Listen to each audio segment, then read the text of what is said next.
and I'm stuck, please help me. We are going to be learning together. I also support the program in monitoring and evaluation, and of course, donor response, which is why I will be following up on each and every one of us. So kindly don't let me down. I expect us to be able to push in till the end. Women don't give up, otherwise we would not be having children as brilliant as you. Some others struggle so much just to make sure that you have succeeded. Education also doesn't stop irrespective of how old we are. Lastly, I support in soft skills, the program in soft skills, which is equally important, where we tend to teach more about um, how to get jobs, how to apply, how to brand yourself, how to present yourself in front of an interview. And the most important is how to get in, but equally important, we also train you on how to survive there. Once you're in, once you're in, it's a different ballgame. Getting in is one thing, but once you're in the job, there are other issues that will come up. How do you present yourself? How do you grow? How do you progress and things like that? So I know I'll be having a session where we'll be discussing about um, branding ourselves amongst others, but also please feel free to join the other soft skills classes that we'll be having.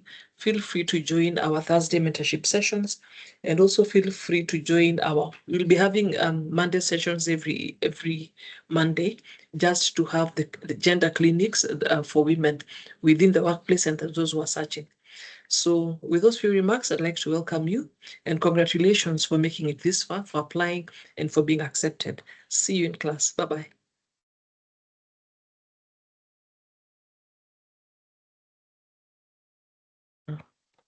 Thank you so much, Prof. Judy. I'll be interacting with Prof tomorrow, and even hopefully she'll be able to join us on the physical day so that you can get to meet her as well. Nabiha? Hi, good morning, everyone. Welcome to our bootcamp. I'm really excited to see you all, and congratulations on making it to this program. It's a really fun-packed program, and feel free to ask all the questions. I'm sure some of you are wondering, what careers can I take up in cybersecurity? What do I do next now that I've finished uni? So ask all the questions, and you'll meet a lot of wonderful women in the space doing great things. So take this opportunity to interact with them, ask them to be your mentors, and basically just have fun. I look forward to seeing you on Wednesday. So what we're going to share out today is an RSVP form. So please make sure that you fill it in, because this will confirm your attendance for Wednesday. Thank you and enjoy. Thank you so much, Nabiha. I'd like to invite Riara and then Hilda. Hi, ladies. Good morning, everyone. As mentioned, my name is Wanjira Riara. I'm part of the team at Shujaa as well as Seriano. I look forward to walking this journey with you, sharing my knowledge and equally learning from you. Thank you. Thanks, Riara. Hilda? Hi everyone and good morning. I'm Hilda. I work with the Cyber Shujaa community. I do the training for cloud and network security. Yeah, I look forward to interacting with you guys and learning as well. There's a lot of people who are industry leaders who are coming here, so I'm really excited. Yeah. Awesome. Thanks, Hilda. Okay. So as you can see, we also planned for this session to be able to get a few remarks from you. So if you can access the chat, just let us know what you expect or what you're looking forward to getting from this bootcamp. You can type that on the chat. Let me see if the Q&A section is also open. If you don't mind, you can unmute yourself and tell us what you expect. We have 2 minutes for that before I hand over the program to Riara. So, ladies, please tell us what you'd like to hear from us, what you expect. Let's interact.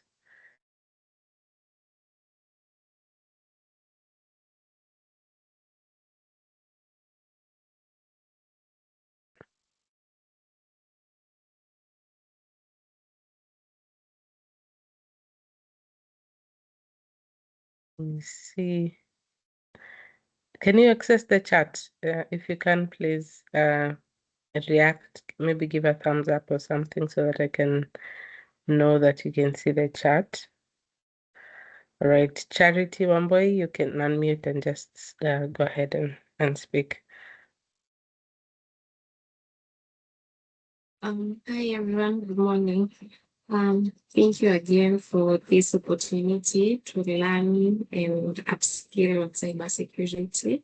Well, I'm not really new in cyberspace, but my expectation out of this bootcamp or rather module is learn how I can diversify my skill in cyberspace and get to maybe more of managerial role. Currently, I'm a SOC analyst, but I'm majoring in threat intel and incident response. So I want to learn from people who have gone ahead of us. How is it being in managerial, and how is it diversifying my skills in cyber? Yeah, thank you. Awesome. Thank you, Charity. Anyone else before we close? But you can also type on the chat.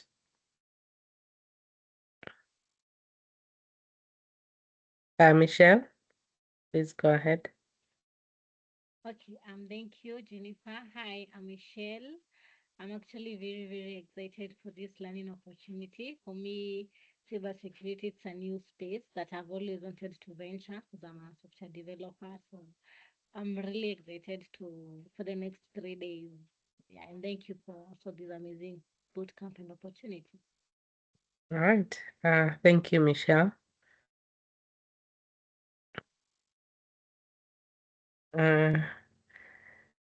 Anyone else before we hand the program to Riara? All right. I think, okay, I'm seeing Sandra. Sandra, you can go ahead, and then after Sandra, we'll invite Riara to go ahead.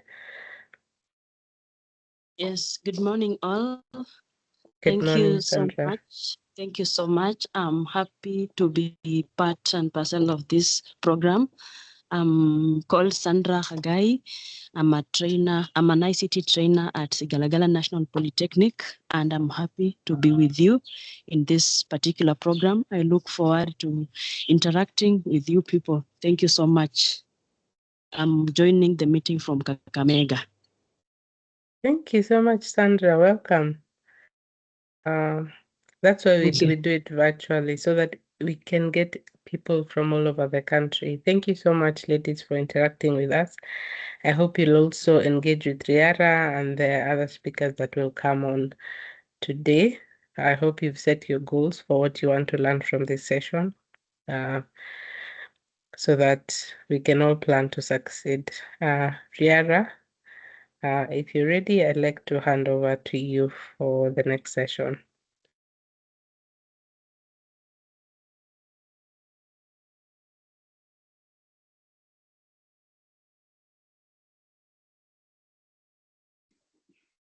Hi Jane, hi everybody. I think as I set up my screen, can give an opportunity to the women to ask more questions. I can see Sandra's hand is up. Please proceed to ask your question, Sandra. I think Sandra just spoke. Sorry. I don't have a question. I forgot to. That's okay. That's okay.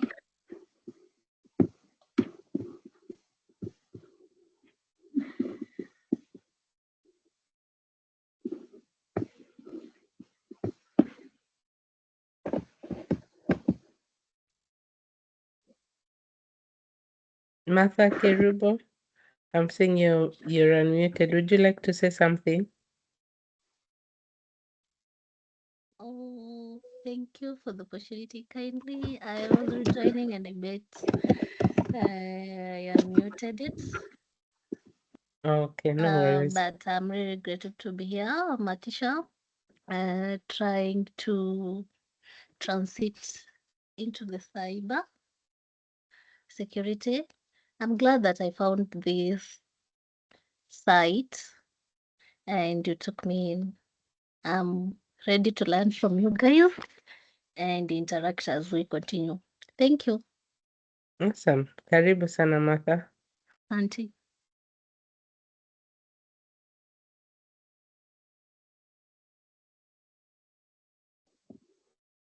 Please let me know you can see my screen.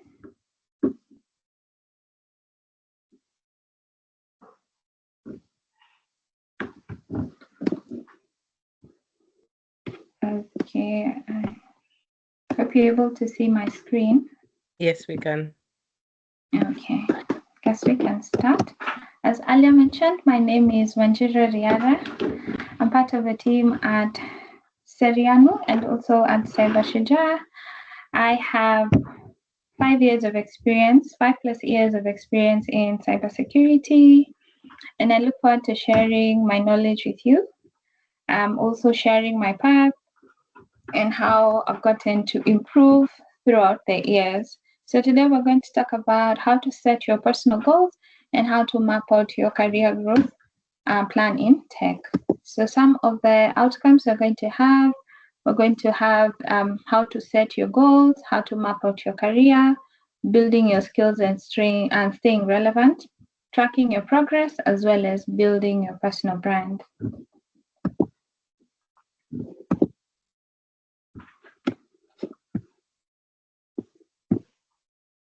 So first start by discussing why cybersecurity matters. So one, cybersecurity is more than tech, it's more about people, how we get to protect people's personal data, financial information, national security, our systems, our country, our military, all of that. There's also a very high demand in cybersecurity professionals. Lately everything has gone digital, and if maybe a business is yet to go digital, they're looking for ways in which they can go digital. Seeing that now all platforms either have a website, either have a system, either have an app, there's need to defend them, because everybody going to tech, also hackers are working in ways they can disrupt the service, get a hold of the data, get a hold of the money. So we need people to join in and protect the system, protect the apps, come up with frameworks. I mean, we have AI on the rise, and from what we've seen a very good side of AI. We've also seen a very not so good side of AI. So we need people to also come up with frameworks, guidelines on how to maybe control or parts in which AI should take or not take. The threat landscape is expanding, so cyber attacks are increasing in frequency, sophistication, and impact. The same way we use AI to make our jobs easier, case in point, I need to come up with an analysis, I'll use AI to help me. That's the same thing attackers will do. They'll rely on AI nowadays to do the same when it comes to cyber attacks. So things that used to take them weeks, months, now it's taking them probably less than 2 minutes. So the fact that they're equally getting smarter with their attacks, we equally need to get smarter with defending. Everything is connected and vulnerable. So we have remote work, IoT devices, everything is now becoming one interconnected global system. Case in point, your phone can sync to your laptop automatically, your watch can sync to your phone, and all of that. So if one of those devices was to be compromised, that means all of your other devices are equally compromised. Case in point, I recently lost my device, and one of the emails that were on that device were authenticating each other, which at that time I didn't see it as a big problem up until I lost that device, which means I lost all the data that was sitting on that device and also my backups, because like I said, the accounts were authenticating each other, so I cannot get access to that. So one of the ways we also need to get into cybersecurity is to find a way around how everything is interconnected. How can we make them secure? Finally, we have the financial cost is high, recovering from data breaches across businesses, millions plus long-term damages. So the main targets for financial attacks are usually financial institutions, so things like banks, but now not just banks. For a long time, it has always been banks are on the front line of being attacked. Now we have businesses that as long as you're doing a financial transaction or any kind of transaction, you're a target to attackers. Also, we have hospitals, they hold such sensitive data. We have insurance agencies, they equally hold such sensitive data. So if either of those organizations was to be compromised, there's going to be a huge loss of data, which will highly lead to an impact to the organization's reputation. And once an organization loses their trust, it's very hard for them to continue in business. Case in point, today you had your bank was attacked and they lost $1 billion. You would wonder, is my money safe within this organization? So you'll start looking at other banks in which you can invest your money. Or maybe you find out an organization that you have shared a lot of your data has been compromised. You're going to worry, is my data sitting safe? Has my data been leaked? Who now has access to my data? So those are some of the key things in which cybersecurity matters. So before I proceed, is there another need or something else you feel why cybersecurity matters? Let me hear your thoughts.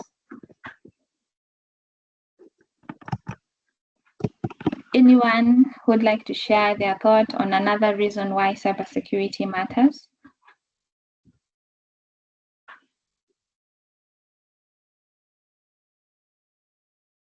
Anyone? You can use the chat or you can raise your hand.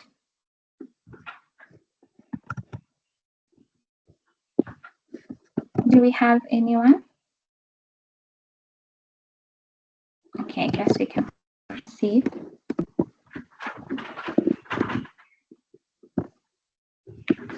So how to plan your personal goals. So setting your personal goals and building a structured career growth plan in cybersecurity helps you stay focused, motivated, and intentional about where you're headed. So ideally, it's not just in cybersecurity, because I believe there are those who want to pursue careers in AI, careers in data and analytics. Same way this applies to all of you. How are you going to map out your career? So this is where you're at. First, you start by understanding this is where I'm at. Where do I want to go? Maybe I am a fresh graduate, right? I want to get into cybersecurity. So map out what in cybersecurity do I want to get into? And then what's my path from where I'm at, maybe fresh from uni, to getting to that first role? What do I require? So you need to understand what kind of problems do you want to solve. So we're in a fast-paced evolution of the tech industry. So it's growing faster than most roles. Roles that didn't exist 5 years ago, right now in high demand. Case in point, maybe 5-7 years ago when I started out, AI was not a big deal. Actually, I don't think a lot of organizations were looking forward to hiring an AI engineer, but right now, every organization is looking to get an AI engineer. Then the power of goal setting. So goal setting helps you stay focused, even as new technologies and trends constantly emerge. So you already have a path that you want to follow. Case in point, you want to become a SOC analyst. I'm mentioning a SOC analyst because that's where I started out. So fresh from uni, in uni, definitely some universities, the only introduction you have to cybersecurity is probably 1 unit in maybe your 4th year semester. So by the time I'm graduating, do I have a full understanding of cybersecurity? No. What do I need to do so as to land my first role as a SOC analyst, as a junior SOC analyst? Do I need to take on a certification? Do I need to join a mentorship program?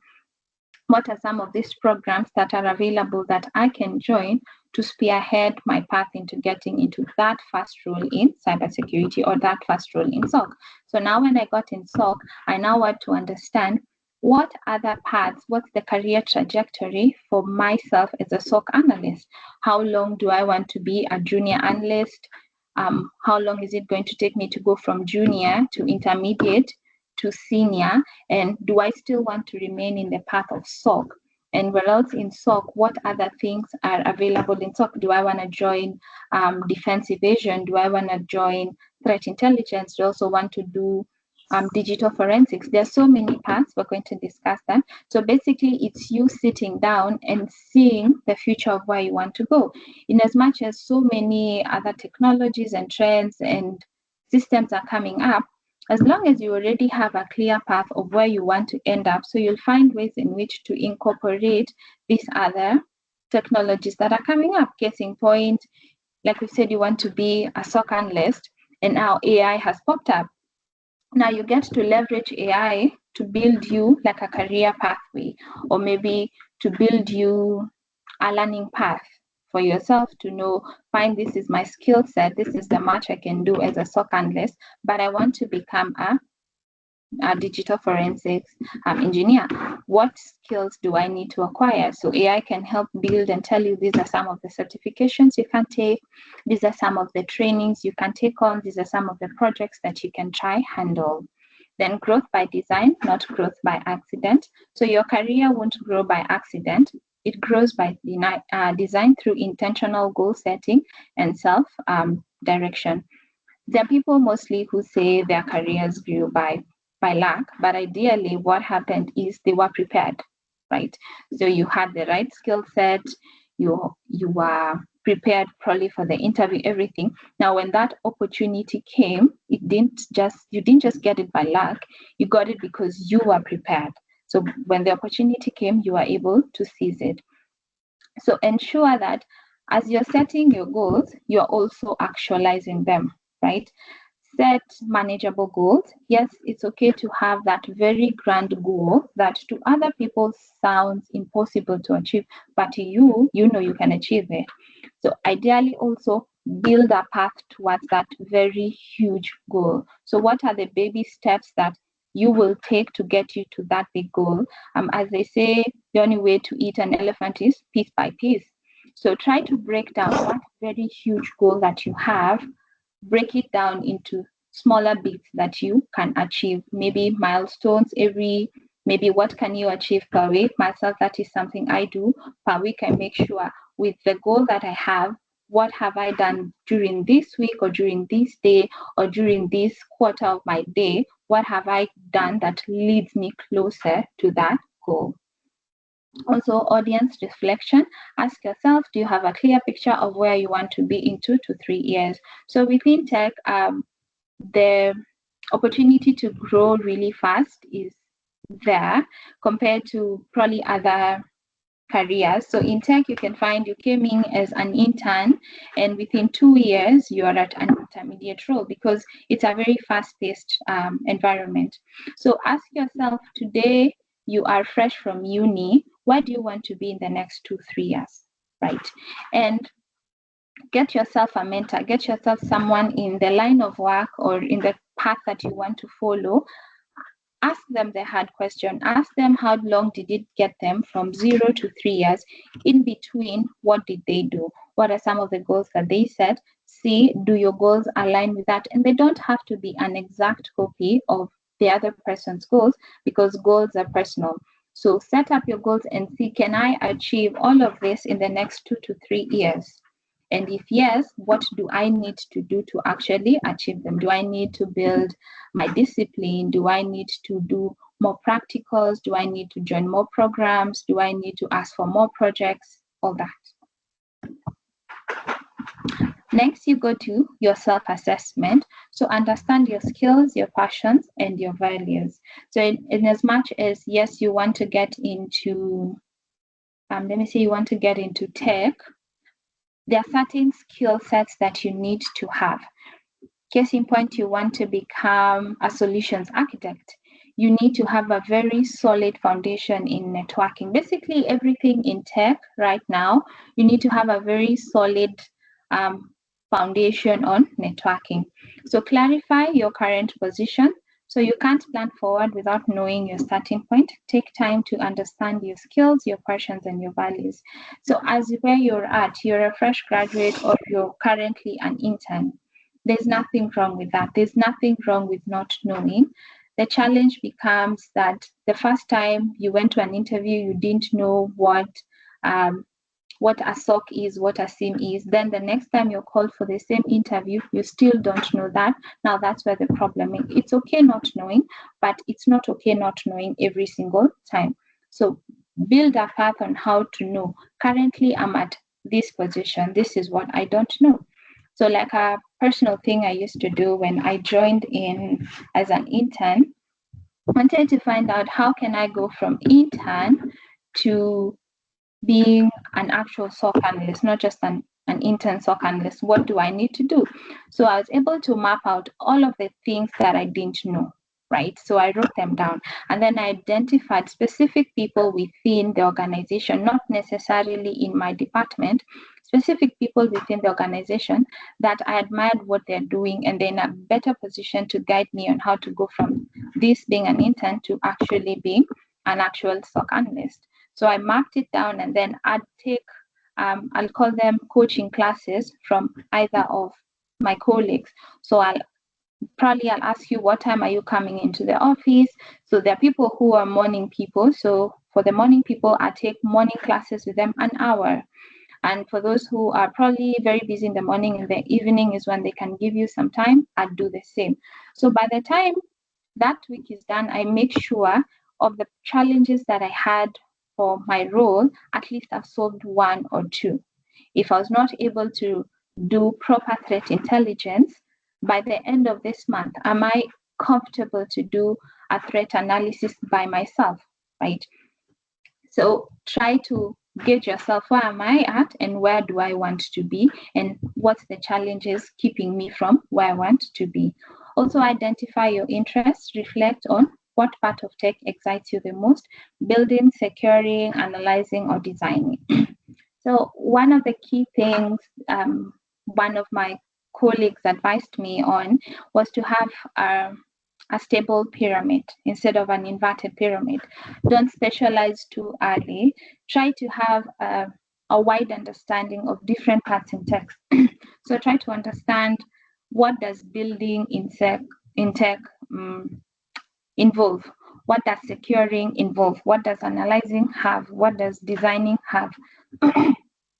When you have a full understanding of all of this, it's easier for you to branch and say, okay, fine, I've gotten a good understanding of all these parts in tech. I want to specialize in analysis, right? I want to go into blue teaming. I want to go into red teaming. I want to go onto the policy and compliance side. I want to become the developer. I want to become a designer. With them, you already have a full base. Why I insist on having a full base, or why they also insisted on having a full base, is tech is growing every single day. So you find you specialized in building so early, then you come and realize 4 or 5 years within your path, you need to have skills within securing and analyzing, because it's needed up within your path, because tech is getting interconnected. So find your solid base. Get a full understanding. I know it might feel like that's a lot of information to consume. Myself, I felt that, but take it up as it comes. Try to be curious. What does the other person do? What does their day-to-day entail? What have they been working on throughout this month? Is it a skill they can share with you? Get all of that. Then now self-assess of all of this that is in front of me. Which is the path that I want to follow now?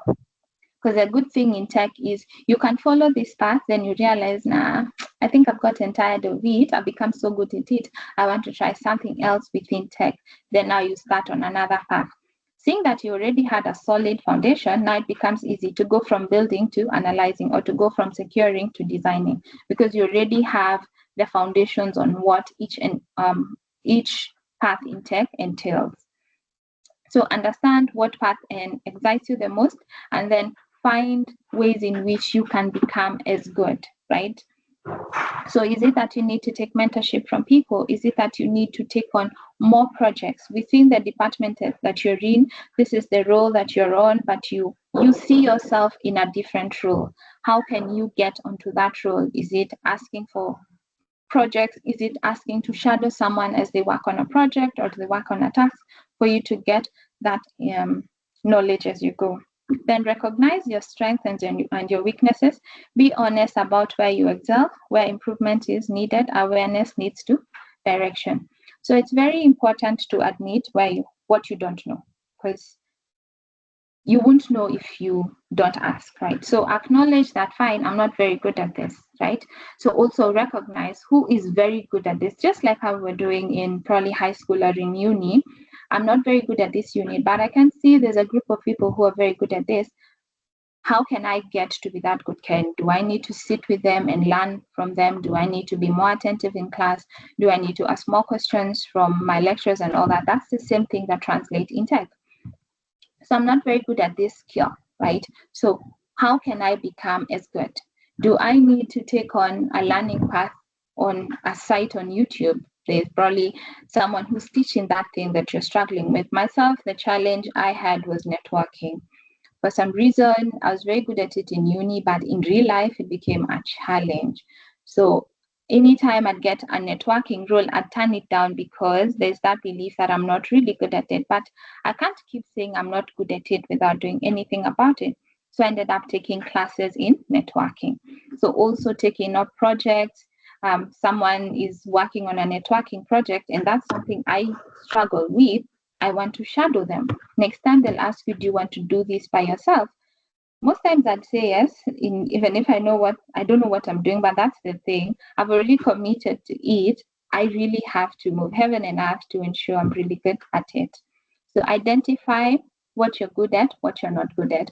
Also identify if it comes to upskilling, things to do with certifications and studying. Also identify which time is your best time. Which time are you best productive? Are you a morning person? Are you an afternoon person? Are you an evening person? Are you all rounded?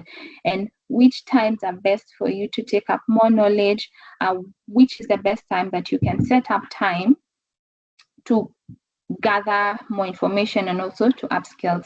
Also use structured tools. Apply the SWOT analysis to uncover your strengths, your weaknesses, opportunities, and threats within your tech career. So get to understand you're really, really good at this. You're very good at doing analysis, but you want to become better at doing threat intelligence, or you want to move into the side of GRC, that is governance, risk, and compliance. What are you really good at, taking up loads and loads of information? Because GRC is more like law. You see how law has a lot of documentations that you need to go through. Are you really good at that? So if you're not good at that, what do you need to do to be good at it, right? What opportunities have presented themselves within your circle, within your organization? Is there someone who's working on a framework, right? Or maybe are they doing an analysis or an assessment, something maybe like a NIST assessment, an ISO assessment? Can you shadow them? Can you learn from them? Because you might recognize that you're very good at learning through apprenticeship. Myself, I'm very good at that. Or you're also very good at learning by yourself. You're also good at learning from videos, audio, practicals. Just identify which one works best for me and then use it. So you've already identified the opportunities that are within your circle, shadow them. And then what are the threats that are in your career? So one of the threats is usually stagnating. So if you've been doing the same thing, tech is very innovative. So you need to be equally innovative within your role. So it's not every day that you're waiting for others to solve the problems. You're also required to come up with solutions, right? And there are times that you're required to implement other people's solution. And then finally, seek external feedback. Mentors, peers often reveal blind spots that you might overlook on your own. So it's very good to have a mentor, So you can have a direct mentor where you can approach someone to be your mentor, or you can have someone that you look up to, right? There's someone in a path that you want to follow. You want to become maybe a solutions architect. You already know someone who's very good at that. So you can shadow them. Just try to observe what are some of the things that they do best. Can you ask them questions directly? Because even with mentorship, you also need to have that discipline within you. Because a mentor is not someone who come and remind you, oh, how have you gotten so far? It's you are having a conversation, you're discussing on, fine, the last time we talked, this is what I'm struggling with. I've become so good at it. This is my next goal. So are they able to offer you materials to upskill? Are they able to offer guidance? Are they also able to put you in rooms and opportunities for you to grow? Because you could be saying, I'm not very good at networking, fine. And then you have a mentor who says, fine, you're not good at it, but I have this project I'm doing in networking and I need you to do part of it, right? They're challenging you, removing you from your comfort, saying, okay, fine, I'm so scared of doing this too, fine. I think I can do it because there's that, or this is a me thing where once I've committed to something, I have to do it. So I'll find a way to be good at it. So get your mentors, get your peers. Also, your peers are really good because you get to learn from them easily. While you ask, okay, fine, I'm not very good at this, but I can see you're very good at this. Could you guide me through what you had to do to be this good? Any questions so far? I don't just want to talk by myself. Do we have any questions so far? Anyone with a question? Okay, let me proceed. So when it comes to your career paths in cybersecurity, there's very many paths. Nowadays, tech has grown very vast. So there are very many opportunities, very many career paths that you can follow. So these are some, not limited to this. These are not the only ones that you can get into. So if you're heavy on the technical roles, or maybe you already have a very good tech background and you want to venture into the technical roles, these are some of the roles that you can go into. So we have, you can become a security analyst who monitors systems, you analyze alerts, investigate suspicious behavior, and you help to enforce the security policies. So you're mostly on the defense side, or should we call it blue teaming? So your work is defending. So hackers are working so hard to terrorize the organization, and you're working twice harder to secure the systems, right? So you also need to be very good at your analysis, need to be very attentive, need to be very good at observing patterns, because sometimes for you to catch an attack, you need to have followed up on some of the patterns that the attackers have been leaving behind. We also have penetration testing, or red teaming. So here you simulate cyber attacks on systems and networks to find vulnerabilities before real hackers do. So you get into a system, you come into my organization, and we give you access to various systems to tell you, so these are our most critical systems, or these are just the systems that we have. We need you to identify any hitches, any vulnerabilities that are sitting within that an attacker can take advantage of. There's the ones that we know, and now we need you to help us find the ones that we don't know. So this is a good hacker. They're just going to come and peep and tell you, okay, so this needs patching. Okay, this password needs to be changed, or there needs to be training for these users because they clicked on this and this phishing link that was shared. And then you give the results, and then there's also a role where you can help the organization implement all of those vulnerabilities that you've pinpointed. How are they going to implement them? How are they going to patch the systems? Do they need to come up with another network and architecture? Do they need to map out their network and all of those things? So there's a role in which you can help fix those vulnerabilities or guide the organization. So SOC analysts, this one's work 24/7 in a SOC, or a security operations center, to respond to threats and triage incidents. So incidences as they come, they're in a better position to come to your network and fine tune the rules and say, fine, this firewall is sending so many alerts. Let's set alerts for specific incidents. And so probably when we have incoming traffic from maybe China, where else the only traffic that we expected to have is from within East Africa, while we getting traffic from China. So pinpointing things like that. So that's for SOC analyst, and within SOC analyst or security analyst, there are very many paths that you can get into. So like we said, you can get into threat intelligence, you can get into defense evasion, you can get into digital forensic, you can get into also coming up with policies. Then finally, we have threat intelligence analysis. So you research the global threats, track hacker groups, provide reports to help organizations prepare for emerging risks. So you're more on, it's like, that's the word? You're following the hackers and their tactics. So you're doing your global research for the organization that you work for. You could be working for a company that is in Kenya, and you're trying to see what are some of the attacks that are happening within America or North America. Is there a probability of the same attacks coming into our African market? What are some of the things that we need to do to ensure that we don't fall victim on that? So your work is more on being more of a researcher, coming up in ways to enforce the knowledge that you have picked up from the global market. How are we going to enforce it to probably the organization that you're working for, ensuring that they are prepared for the risks that are coming up. So these are from the technical roles. For the non-technical roles, so we have governance, risk, and compliance.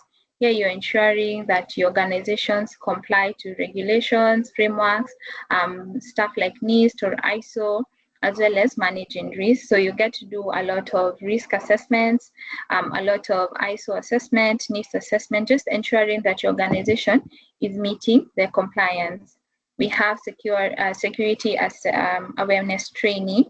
So here you get to, there's the side where you get to develop the programs, the training programs, where you get to also work hand in hand with the threat intelligence analyst, so as to come up with a training program on what are the emerging issues, right?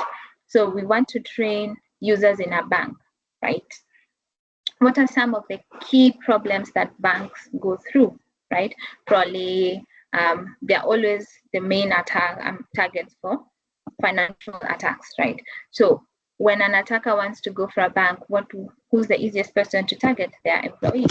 So for the employees, how are they going to be targeted? They're going to be targeted maybe through social engineering, that could be phishing, all of that. So you get to train the users, or get to first come up with training content that is targeted to that organization. So when it comes to phishing, what are some of the ways that they can be phished? Can they be phished through emails? Can they be phished through their contracts? I mean, could it be HR has sent out something? What are some of the things that they can fall short in? So that's also something you can do, getting to come up with security awareness training content, as well as carrying out the training itself. We have policy and legal advisory. So you advise on cybersecurity laws, that is the GDPR, HIPAA, breach notifications. You get to come up with policies and interpret regulations for different organizations.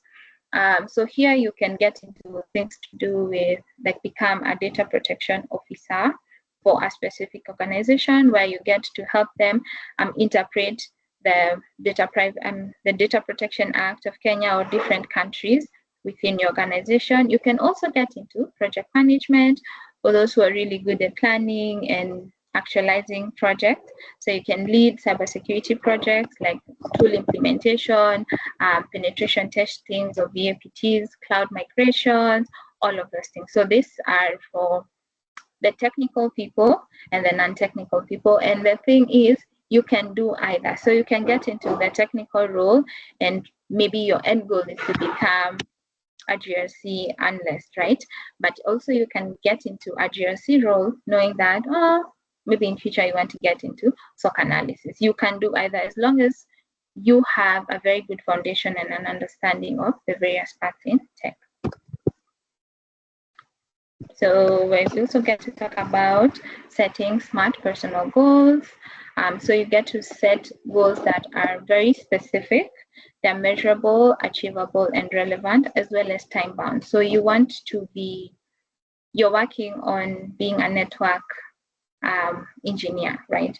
Right now, you're just fresh off uni, you're understanding, or you have zero understanding of networking. So you want to become so good to be an engineer. So what are some of the things that you need to set up? You need to come up with specific, you've already specified that you want to become a network engineer. For how long?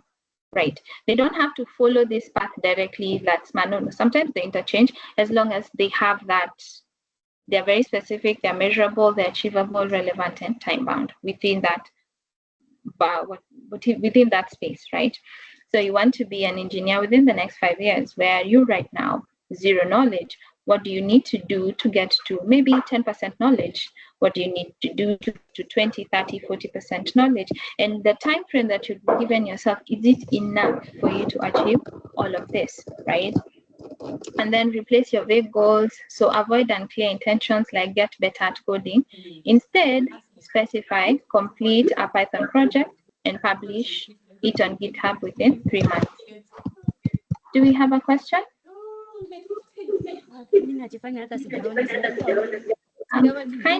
Kindly put your mic on. Unaona hii system nilikuja kurealize there are many ways. If somebody communicate via WhatsApp na ukose kuona message, it's never your mistake. You can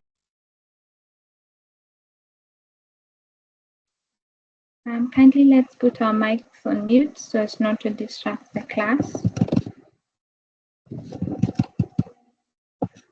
So as we were saying, instead of coming up with vague goals like get better at coding or get better at networking, how about we become specific?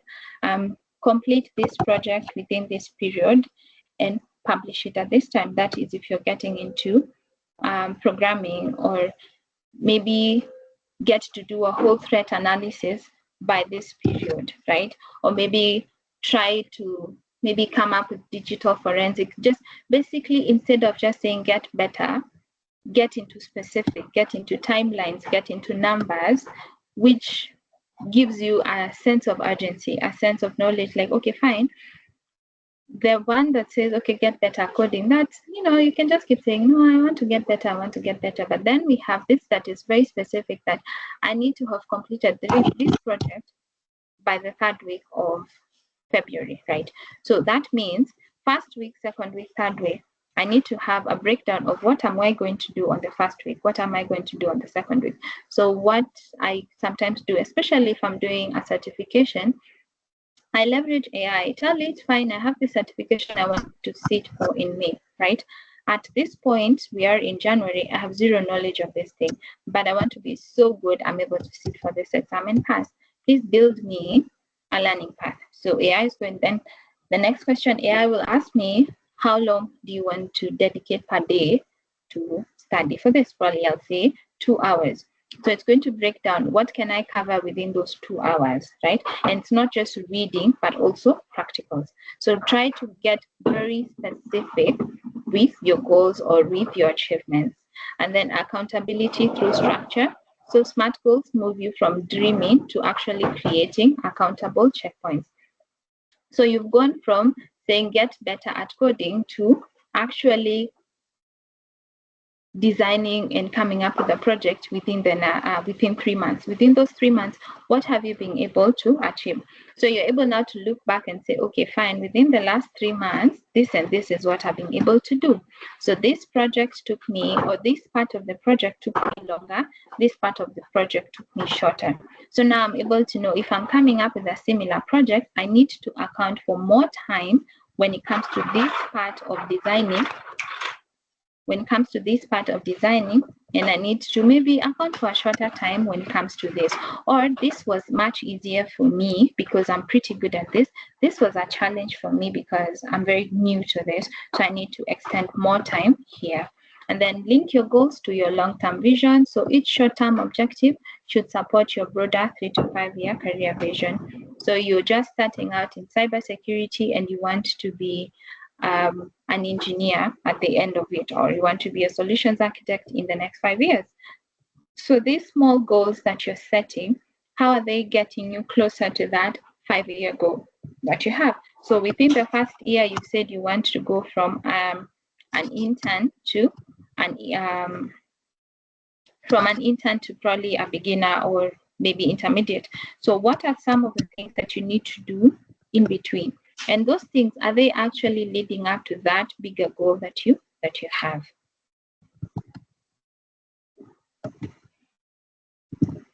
Next, we go into map out your career growth plan. So visualize your journey, treat your career as a roadmap to define short, mid, and long-term milestones. So 0 to 1 year, here you're very new, you're probably just got from internship to the actual job. So you're now not just handling very tiny projects, you're now handling projects with depth. Here comes a lot of knowledge. There's a lot of knowledge that you're going to consume, that you're going to come across. There are a lot of systems that you're going to interact with. So you need to plan and see, fine, I want to have a good understanding of how the SIM works or how the firewall works, or I want to get to a level where I can deploy a SIM. Right now, do I need to do it on a maybe on a VMware? Do I need to a home setup so as to practice how to properly deploy a SIM, right? So here you're going to learn a lot of new tools, a lot of certifications, and also building your strong portfolio. So for the certifications, they're not, you're probably going to do a lot of maybe entry-level certifications, which are actually very good. So you'll get something like ICS2, which is introduction or certified in cybersecurity. That's one of the ones you're going to do. You're going to do some certifications with Cisco, some with EC Council, just as a beginner to build and expand your foundation. Then for 2 to 3 years, here you get into specializing. So remember, the first year you are getting a lot of knowledge, you are learning new tools, you're interacting with a lot of new things. So now you get to specialize within your 2 to 3 years. Now you'd be like, okay, fine, I think I want to go fully into deployment. I want to go fully into development. I want to go fully into security or defense or attack. I want to go fully into this. So here you get to specialize.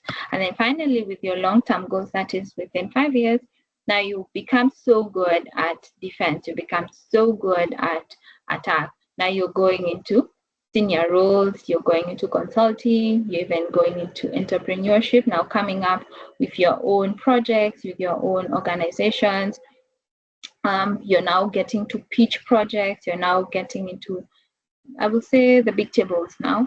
You have a lot more knowledge, so you can choose to go into the level of still being an expert within that line or getting into decision making, that is getting into senior management roles.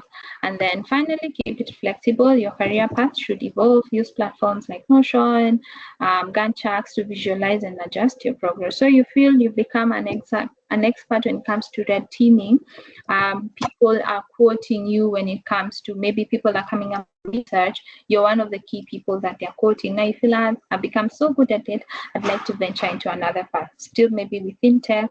Remember, you had a very good solid foundation, so it becomes easier for you to go from being an expert in red teaming. Now you decided you want to go into GRC. So with GRC, there's now new information.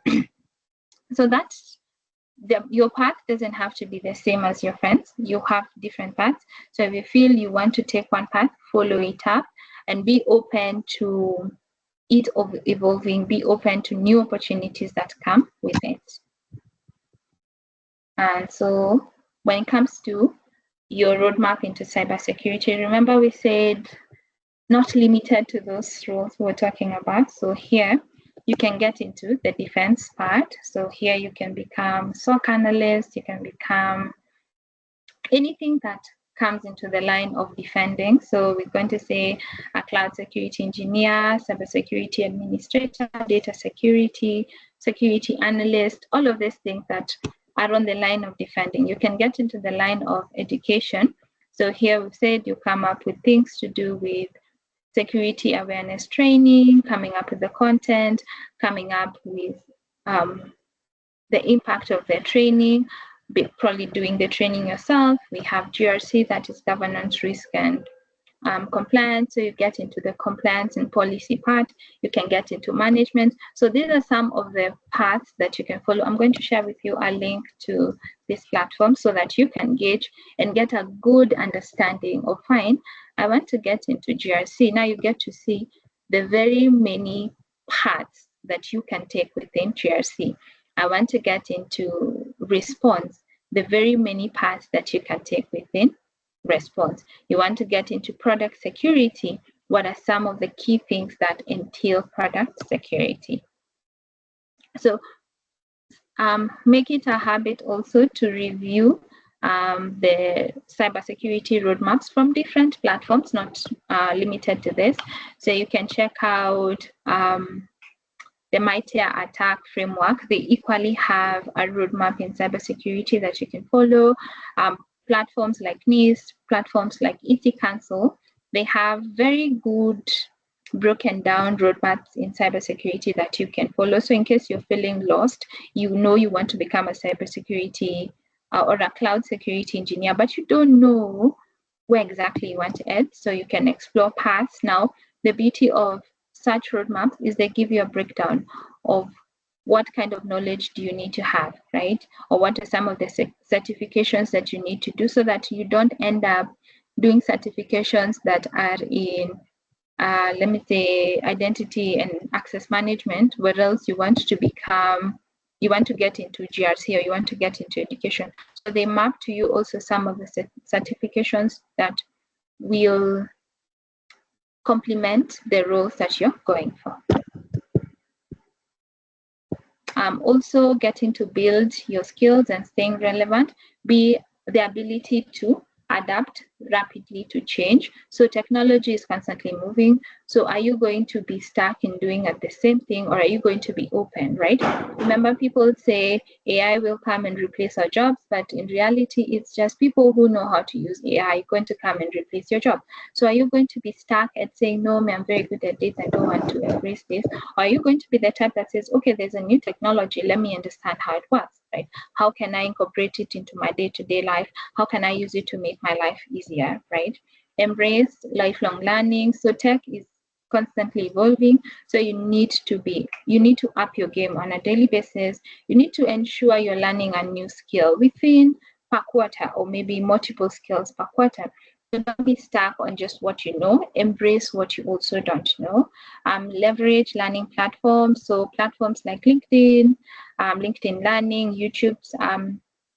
For those who are still in the process of landing their jobs, so there's the option of you can pay for LinkedIn Premium, where you get to get advantage of the LinkedIn Learning platform. But there's also YouTube. YouTube has a lot of information that you can learn from. We have Free Code Camp if you're looking to go into the side of development. We have Coursera. We have very many platforms that you can leverage to get to upskill, right? You can also get a lot of free certifications. For those of you who have not, or who are looking to get into 1 or 2 certifications, I'll advise you to take on the Certified in Cybersecurity certification. It's offered by ICS Tools, I think it's called that. I'll share the link on the chat. So ensure you get to do that as your first certification if you don't have a certification. And if you already have but don't have that, it's actually a very good certification, right? And engage with communities, get to join communities. We have a Cyber Shujaa community that you can join. There you get to meet other professionals. There you can get yourself a mentor, someone who's going to guide you throughout the path. You'll also get mentorship, guidance, and all that within such communities. Also track your progress, review regularly your goals. Have you been able to achieve what you wanted to achieve within this quarter? If not, where have you gone wrong? Do the goals that you've set, do they need to be reassessed? Do you need to change the goal? Do you need to change the path? Do you need to change your plan on how you're trying to actualize your goals? And then reflect and recalibrate. Use setbacks as data, try to understand. I'd set myself up for 3 months to be very good at this, but I've been stuck somewhere. So do I really need to change here? Instead of saying I wanted to be so good at this in 3 months, do I need to extend and say I need to get to be here in 6 months? And then also document your journey. This is one of the key things one of my mentors has told me. It's very good to document your journey. So it makes it easier in case you feel lost. Now you can always go back and understand, okay, so this is how well I was doing. This is the path. This was where the problem was. Or even when it comes to offering guidance to someone else, you already have something to look back and say, okay, fine, this is how my journey was. This was the toughest part, and this is how you can overcome it. Also getting to build your personal brand. So this I won't go so deep on because Prof. Judy is going to take you in depth when it comes to this. So you need to define your professional identity. Your personal brand reflects on how others perceive you and value you in the tech industry. You also need to showcase your achievements. So don't be so humble, right? So if you've done such a huge project and you feel proud about it, talk about it, share it with people, share what you learned throughout that path, what you are doing, what are some of the key things that you are able to do throughout that whole process.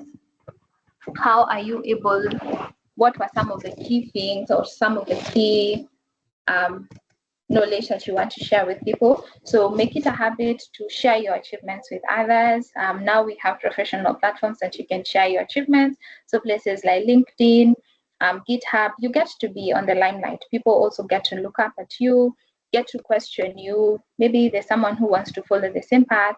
They can come and now seek knowledge from you. Share also your insights publicly, publish posts and blogs on what you're learning, building. Visibility usually attracts opportunities.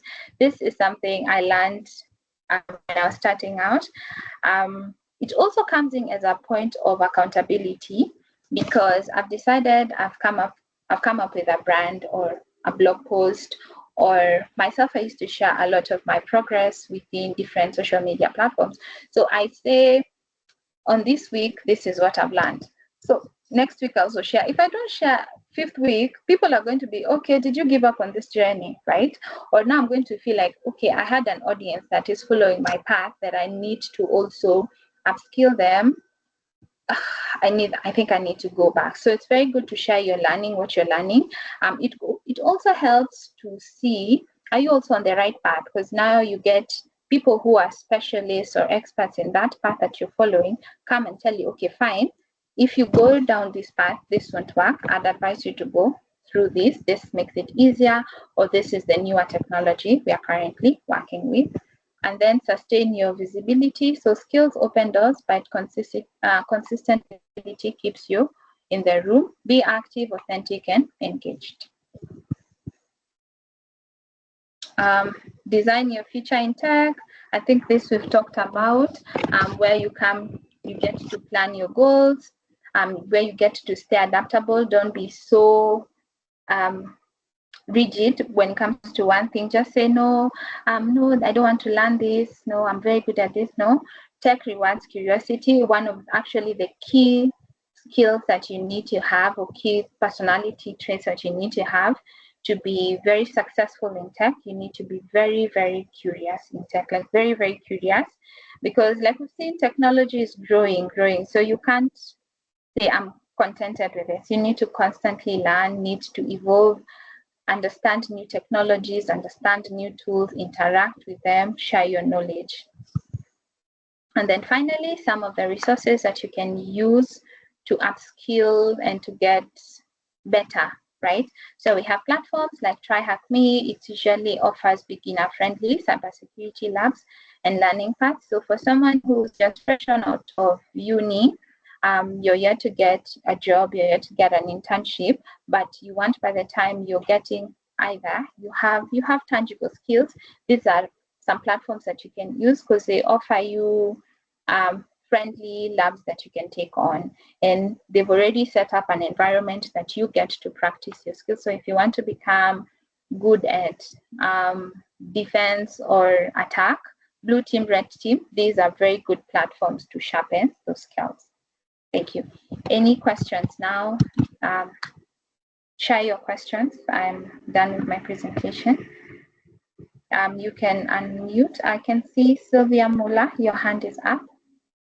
Please share your thoughts, ask your question, any clarity that you might require. Let me hear. Okay, thank you, Rihanna. I have a concern and a question at the same time.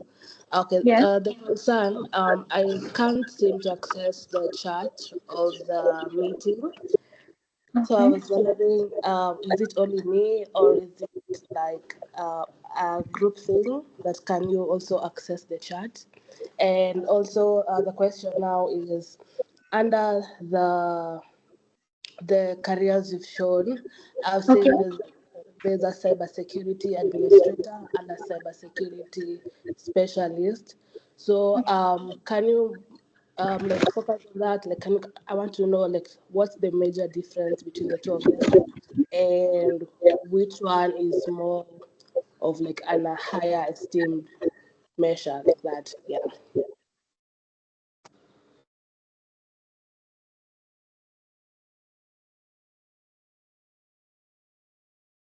You said the difference between a cybersecurity admin And a specialist.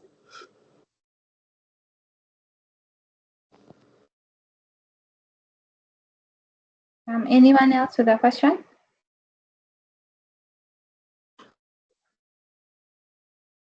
Yes, Nimo Sheikh, please ask your question. Hello. Am I Yes, audible? hi. Hi, my name is Nimo. I'm joining from northeastern side. Welcome. Okay, I have issue with my chat also. I'm not seeing, I don't know if I'm the only one. And also I want to ask cybersecurity and ethical hacking. Like I'm new into this. I'm a coder. I've never been into cyberspace. I want to know cybersecurity and ethical hacking. How does it go together? Thank you. Okay. All right. Anyone else with a question? I want to answer them all. I'm noting them down. Michelle Lagat, please go ahead. Okay, good morning. Thank you for this opportunity.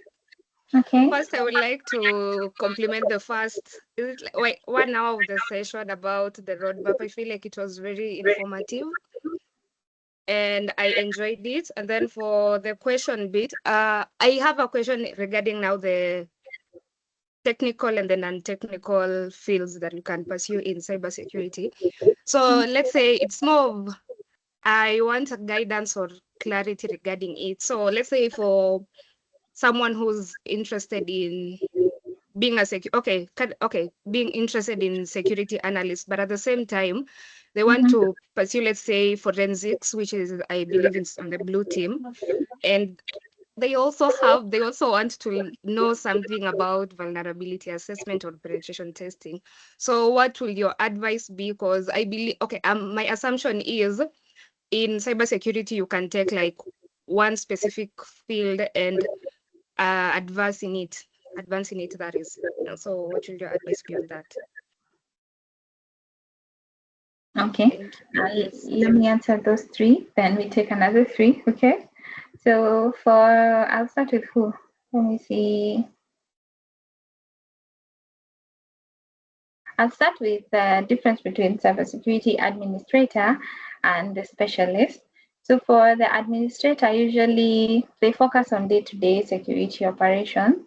So things to do with how do you manage your security tools? So what are some of the security tools that are within your organization? So do you have firewalls? Do you have SIEMs? Do you have antiviruses? Do you have something like a security onion, things like that? You also get to come up with user access. So that's for the administrator. But now for the specialist, it's more advanced. So you get to do with advanced security expertise as well as solving problems or coming up with solutions. So you get to investigate or respond to complex cybersecurity incidences.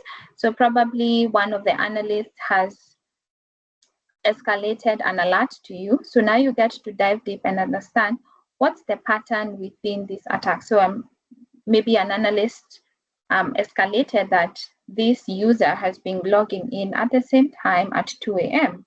But as we can see, this is already a privileged user and they're allowed to log in at this time. So could this mean this is maybe their job they're doing, or could this mean someone is impersonating them and gathering information from the organization? They also get to design and improve the security architecture. Now this is for the specialist. And now with the specialist, they diverse a lot. It's not just on the line of defense, it can also be on the line of attack. They can get to do the vulnerability assessment or the VAPTs, all of those. And also they can advise the leadership, management on some of the security strategies they can take. So that's on security, the cybersecurity administrator and the specialist. You can choose to be either, and at some point that role is usually held by one person. One person gets to do the administration and also becomes a specialist. I hope that answers the first question. For Nemo, she'd asked, she's a developer and she wants to understand the difference between cybersecurity and ethical hacking. So ethical hacking is under the cybersecurity umbrella. So with ethical hacking is you're basically a good hacker. You're still doing what a bad hacker does, but in an ethical or in a licensed way. So case in point, I'll come to the system that you built. Yes, you're a developer, you're developing an ERP, let's say, or maybe you're developing an SAP solution, right? So I'll come and check that SAP. What are some of the security issues that are here? So as an attacker, I'll try and attack that SAP or ERP that you built. So when I'm doing that attack, I'll come and find when you are developing it, you put in default passwords, or you put in remember your password somewhere within the code, and I'm able to find that password. So I'm going to come and show you, or I'm going to show your organization that this is the vulnerability. We already have the passwords or passwords to access the ERP or SAP within the developer's code. So this is something we need to change in. This is maybe the code within here. This part is public facing, or this system already has default passwords, things like that. Now that's on the ethical hacking part. So with the cybersecurity, it can do any of it, right? So it can do the ethical hacking part. It can do defense part where fine, we've put in the right measures to ensure that even if attackers try and attack this ERP or SAP, we've put good securities around it. So there's a firewall around it. We're backing up the data. That is also part of cybersecurity.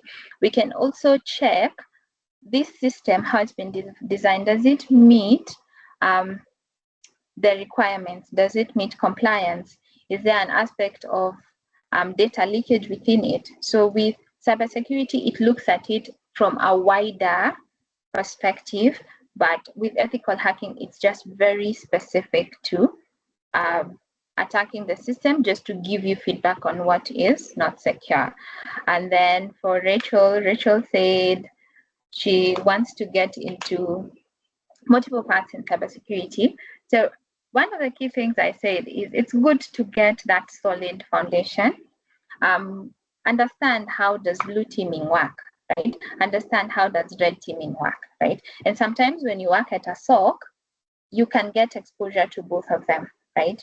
So that you become so good at blue team, but you can also handle VAPT, right? Or you become so good at coming up with threat analysis that you can handle a small penetration testing, right? So it's not necessarily that you have to pick one thing and specialize about it. You can be very good at both, right? Because the organizations that actually require you to be very good at both, where they need you to, one, maybe today you're doing the defense, and then within the next 3 months, you're able to handle a penetration test by yourself. So don't limit yourself. And then when it comes to polishing up both skills, there's a platform you can use. You can use TryHackMe. TryHackMe has a roadmap for people who are looking to get into red teaming, people who are getting into blue teaming. Myself, I took up both. So you'd find this month I have a blue team path I'm taking on. The next month, once I'm done with this blue team path, I'll go into red team, because I need to in as much as I'm defending the system, I also need to understand the logic of the attacker. So what are some of the tactics they'll use? Are they going to maybe upload their keylogger files on an antivirus? I need to understand that, how they're going to do it, so that now when it comes to the blue teaming side, I need to know, I know now, oh, this is a possibility. And also, if you're an attacker, if you want to get into red teaming, it's also good to take on aspects of blue teaming, because you're doing VAPT, right? So you need to understand ways in which to bypass the firewall, bypass the SIEM, ensure that your logs are not being picked up by the SIEM. So it's not just one path specialized. You need a good understanding of both to be good at either. I hope that makes sense, Rachel. I can take another question. Oh, and the challenge with the Q and the chat is not accessible. What you can do is you can use the Q&A. There's an option for the Q&A. Just tap on the Q&A and ask your question. Or maybe I should start to see if you guys can see. Actually, there's someone who's found the Q&A. Jacqueline Matumbi. How do these internships in both tech and non-tech roles? How do you get these internships in both tech and non-tech roles? You can apply. First, we have LinkedIn. It's the home of job opportunities. So go on to LinkedIn and search for the specific role that you want to get into. So you want to get into red team, blue team. Find organizations that have put up adverts for either entry-level jobs, internships, or just normal job adverts, and apply. Get to see what are the requirements they're looking for. So from their requirements, they're going to list everything they need. Gauge yourself. Can you do at least 70% or 60% of what they're asking? If yes, proceed to apply, right? Especially if you have zero experience, projects come at hand. So take up projects, build your own path by yourself. So take on platforms like TryHackMe, Hack the Box, BecoCTF. They get to expose you. You get, yes, this is a very controlled environment you're getting to do all of these activities on, but you get a glimpse of what to expect in the real, the live environment, right? So take on platforms like that. What else? Yes, I think mostly LinkedIn. I've also seen people put on job ads on platforms like Twitter. So you can look up platforms like that. You also can look at some of the tech giants within the industry. Some of them usually post on saying this organization is looking for someone like this. Follow people like that. They get to put you on platforms or on opportunities that are out there. But mostly LinkedIn. That's I think where everybody gets opportunities. Yeah. Wamboi Charity, I can see your hand is up. Ask your question.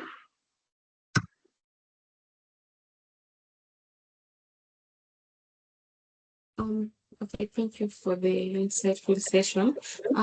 My question is, how do you, maybe it's supposed to come on later during the post, but out of curiosity, how do you handle maybe imposter syndrome, and how do you manage your course or certification? Because you see there's let's say this quarter Q1, there's a lot of organization offering free certification in cyberspace, and you end up signing up for maybe all, and you need to finish at this set time.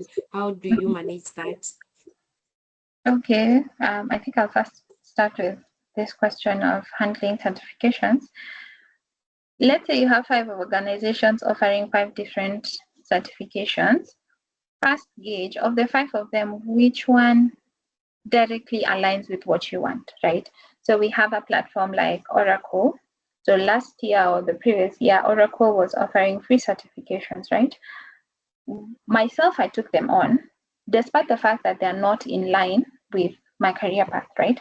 They had a certification in AI, right? I think it's generative AI. So I took it on myself because, first of all, AI does not, or at that time, AI was not aligning with the path I wanted, right? But it's a good addition to my knowledge because I needed to have an understanding of what's the science behind generative AI. You know, how does it come upon? Just to get a full understanding. It was more from a curiosity point, right? But at that time, there was also a certification that was being offered that fully aligns with what I want. So I first took on the one that fully aligns with what I want, but still took on the one that is more of a curiosity because they get to complement themselves somewhere at the end. So first of these 5 of them, pick one that 100% translates with what you want, like translates to your goals. So the goals that you have probably is to become a cybersecurity engineer, or you want to get to be a network engineer, and Cisco is offering CCNA at a discount or for free. Take on that, and then at that same time, EC Council is offering a certification in let me see, network defense, right? Take on that. But also, EC Council is also offering a certification in digital forensic. But you're curious about digital forensic, okay, you can take them on. But your main focus should be the ones that are 100% translating to the role that you want. And then the rest should be additions because we said more knowledge is really good knowledge. And then the part of imposter syndrome. So this is just maybe like a person, not a personality, like a secret, I believe. I stand corrected, but I believe imposter syndrome is your alter ego, right? It's basically showing you what you could achieve if you are serious. So work with it, don't work against it. So if right now you're supposed to be working towards a presentation, but you're feeling, oh my God, I'm not good enough, right? Ask it, what if I'm good enough, right? So work, I don't know how to explain it, but there's just a way I work with it. I don't fight it. Because sometimes I feel when you fight something so hard, you take more time fighting it, or else you could just embrace it and move forward. So I don't have the right words to translate, but don't let it hinder you, because most times imposter syndrome is you asking yourself, am I really good enough? I don't think I'm good enough to work on this. And then you find if it's a delivery you had for the next, maybe you're supposed to deliver something by Friday, right?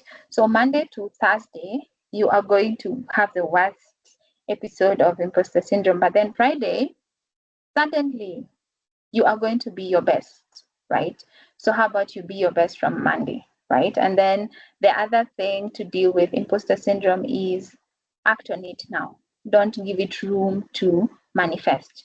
So if you're supposed to be studying right now, don't start thinking, oh my God, don't start planning, just start reading immediately. Like you remember, oh, I have a networking task to do. Immediately you remember it, do it then. Even if you are just work on it immediately. So it kind of trains your brain to know when we remember something, we need to work on it. So that's how you kind of get ahead of imposter syndrome, right? But you can do a bit more research on the science behind imposter syndrome. Myself, I did. And that's why I'm saying I get to work ahead of it. But don't let it hinder you from your dreams. Yes. Anyone else with a question? Anyone else before we get to end our session? Rachel, I can see your hand is up. Do you have a question?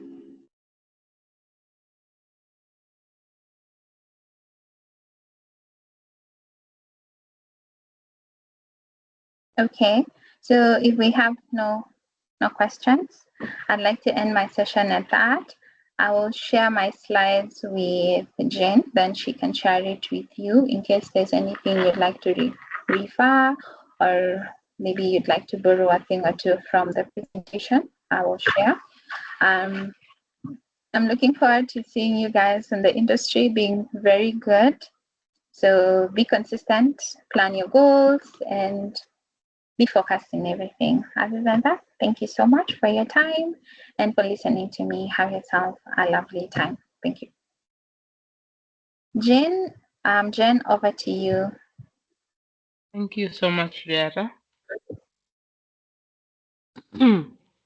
I know everyone has learned something, me included. I really enjoyed the session. So we'll take a break now, and then we can be back here at at 10. Sorry, at 11:05. So you can leave your device muted. Go get yourself something or stretch your legs, and then we can meet back here at 11:05. I'll just put a timer on the screen so you can know when we are resuming.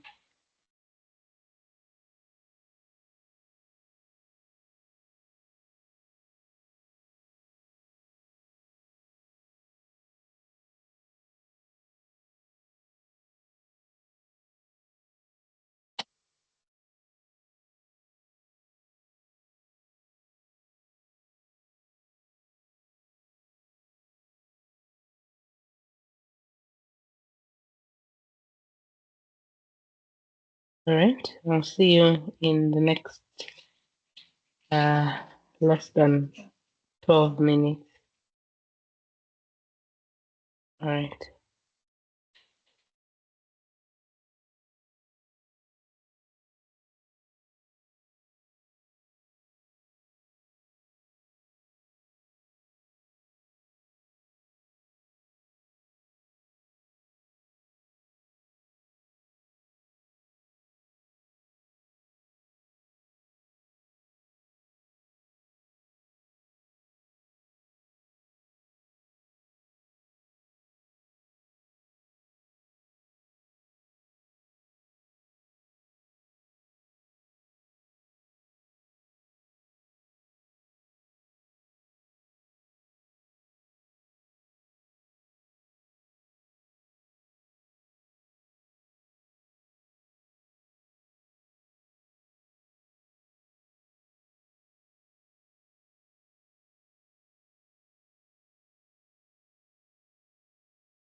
Hello, ladies. Welcome back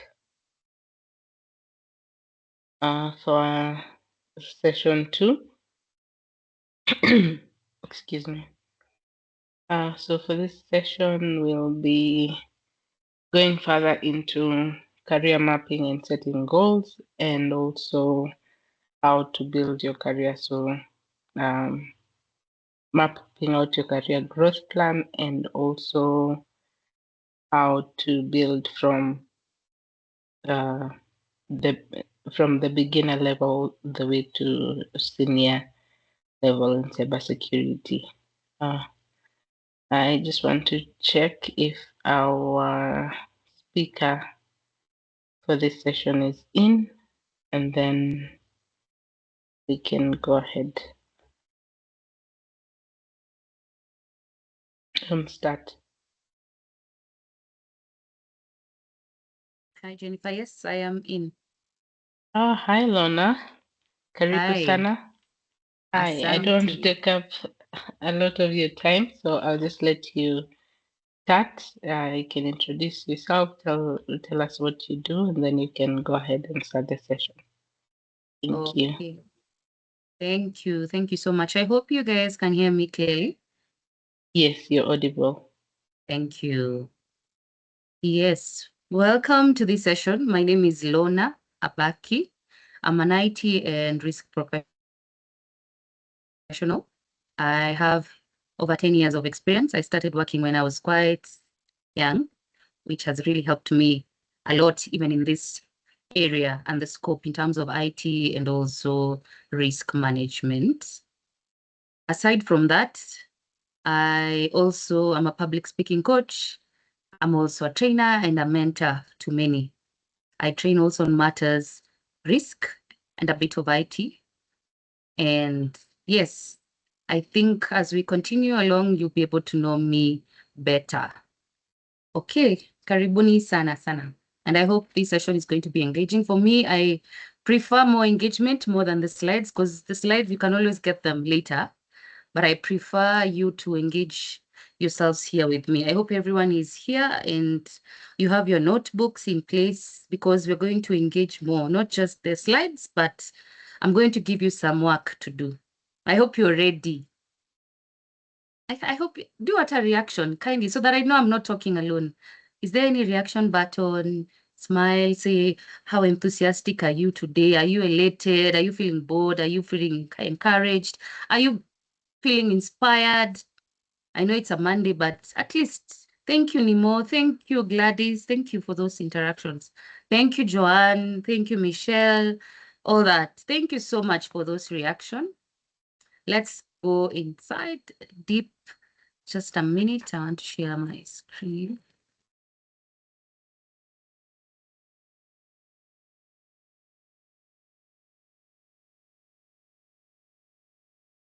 Okay. Are you able to see my screen?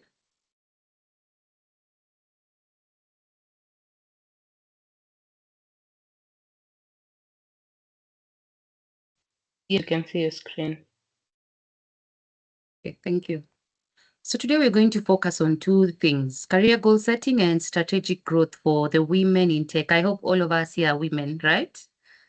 And how do you thrive in the AI-driven market of 2026? So we're going to map our future into the Silicon Savannah. And here in Kenya, we call ourselves that we are, Kenya is the, if someone can mention, Kenya is what in Africa? The digital?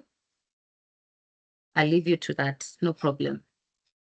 Okay, so before we go ahead and dive deep, I want us to map our personal and do a personal SWOT analysis where we get the strength, the weaknesses, opportunities, and the threats.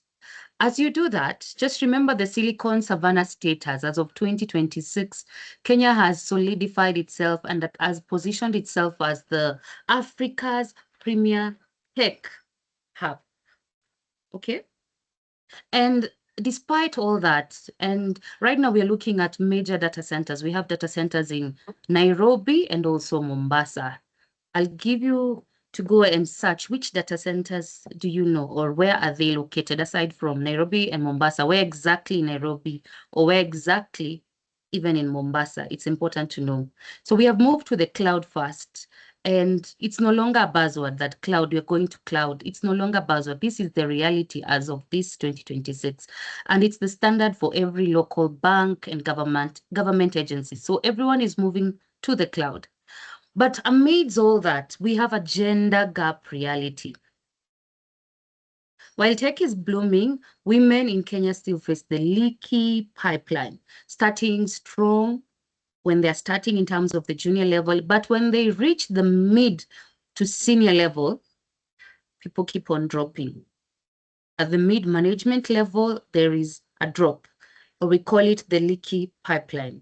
So career mapping is very, very important. Otherwise, you will just move with the rest. For example, when people say when a ship falls down, each and every ship just follows. So it's important for us today to draw, have a blueprint on how we can be able to map out our career. Okay? So before we even start mapping, I want us to be honest with ourselves because authenticity is very key.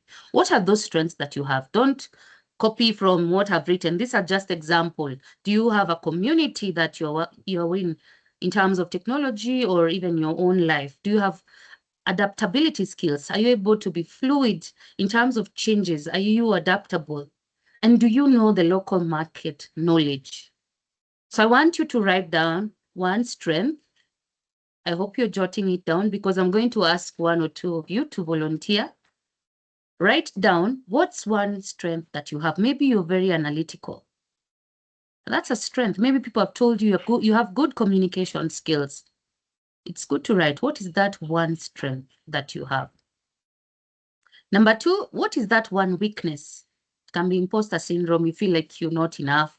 You feel like that you're too young, or you feel like you're too old, or you feel like everything has just gone. Everyone is ahead of you, and you feel like you're behind.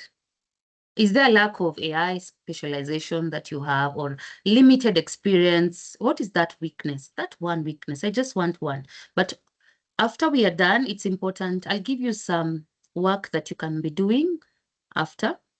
Then what are those opportunities that we have right now, even women in tech, or even current opportunities that you stand a chance in? We have the global remote work. We have, in terms of diversity, there's diversity in hiring. We have cloud migration. We have also knowledge that is free. We can be able to study anywhere, anytime. And what is just that one threat? Is it AI automation? Is it skill obsolescence? Is it global competition? Or even where you are right now? So one strength, one weakness, one opportunity, and one threat. I'm going to give you 1 minute to just jot down and think about it. And then I'll get volunteers.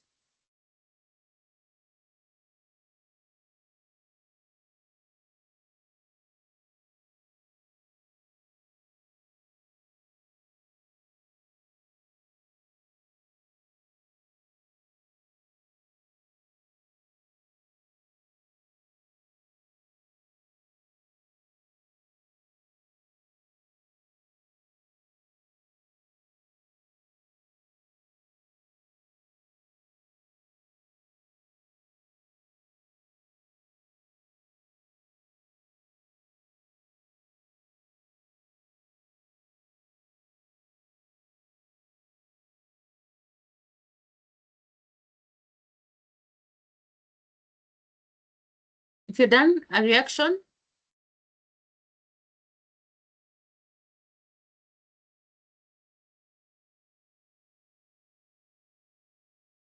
Okay,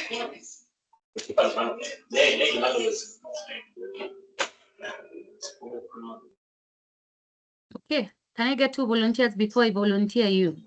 3 volunteers before I volunteer you? Yeah, I just want to ask. Would you kindly pardon me your question too? Sorry? Yes, Dr. Will you kindly pardon your question too? Question 2. Yeah. I said you look for one strength, that is 1. Number 2, it's the SWOT analysis. 1 weakness, 1 strength, 1 weakness, 1 opportunity, and 1 threat. So Adora, am I clear? Yes. Yeah, you are. Okay. Just give me 2 minutes. I analyze on that and then I get back to you. No problem. So Sylvia, you've raised your hand. You want to volunteer? Yeah. Yes. Okay. I've done like a short like analysis. For my strength, people tell me I am a go-getter. When I want something, I will go for it. So in career-wise, I think that will help me a lot. Weakness, weakness. I've felt like self-sabotage. Like in certain situations, I feel I had many opportunities, but I didn't like believe in myself more, and that tends to like sabotage me in not getting what I wanted. Opportunity, I said like this one, what you are doing right now, the Cyber Shujaa. Like I feel it's such a great opportunity for us to be included in such a great empowerment for women in like the cyber security world. Because we are broadcasting ourselves, like getting more information about what is going on cybersecurity, what needs to be done, and yeah. And for threats, so I don't know the threat. For me, the threats I've written like threats in cybersecurity. I feel mostly like government secrets. Yeah. So government.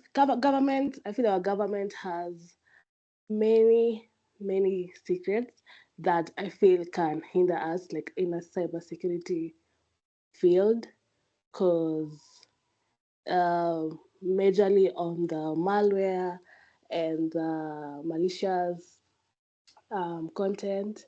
I feel that is where it comes as a threat when it comes to like cybersecurity. Yeah. Amazing, amazing. You've done quite well. I think we need to give a round of applause. Digital hands, we can even just react. Great. Thank you so much, Sylvia, for that. A go-getter indeed. Yeah. We're going to sort out the other ones, the weaknesses and the threats. Next is Koki. Koki, you had raised your hand, right? Koki, then Asenath, then lastly, Michelle. Koki, are you here? Okay, we can move to Asenath if Koki is not there. Yeah, actually, I've analyzed a few on my SWOT analysis and realized that one, my strength is being able to adjust to every environment that I get into. I quickly adjust and adapt to what is there, which enables me to be able to enjoy that surrounding. My weakness is being called young every other time. When you are trying to put up a point, you are told like the young ones should keep quiet. Like where I am, where I come from, where I work here, women are not supposed to speak in a way. So like every other time, even in our common meetings, you can hear them saying wale wadogo mnyamaze, watu wakubwa waongee kwanza. And then after wakubwa wameongea, wale wengine mnaambiwa nao mumemalizia, you keep quiet. So you end up having problems in your department and you can't raise them because hata ukimwambia ataona wewe unamwistia time, of which what helps me there is just my strength. I adapt very quickly and I learn this is the time to keep my mouth shut. This is the time to speak. On careers, I think I really love to venture on machine learning and some bit of AI in the future. Because in my master's I covered it, and in my PhD now I'm just focusing on the same area. So it's like I'm just passionate about it, and maybe it's the reason why I keep doing everything tech about tech. I just try and push and follow because I can get it. I just feel like I can get it. And then on the threat, one threat in my environment, I realized is gender biased. It is actually this is I'm new in this place, so like I realized just that they are gender biased. So like it is a threat to me because one, whenever they are scheduling, like maybe to go somewhere on capacity buildings, I'm always left out because I'm the only one under 30. Everyone else is over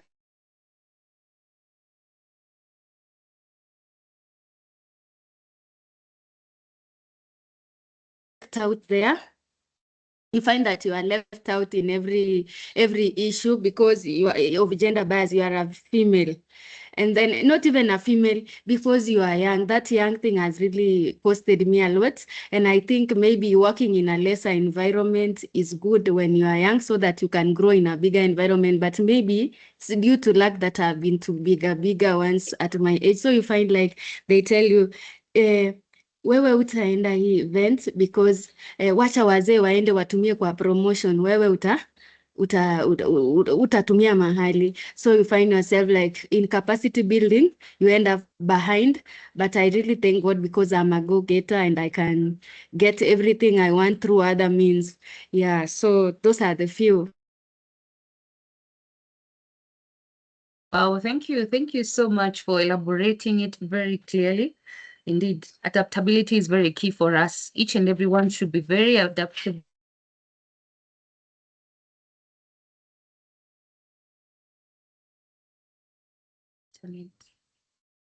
Sorry, you lost me at that point. I think there was a problem with my internet. Can you be able to hear me? Am I audible? Yes, you are. Yes, you are. Sorry about that. We're having a bit of an internet issue, but we are going to ace it. We'll be adaptable, whichever way. We'll do things the way we need.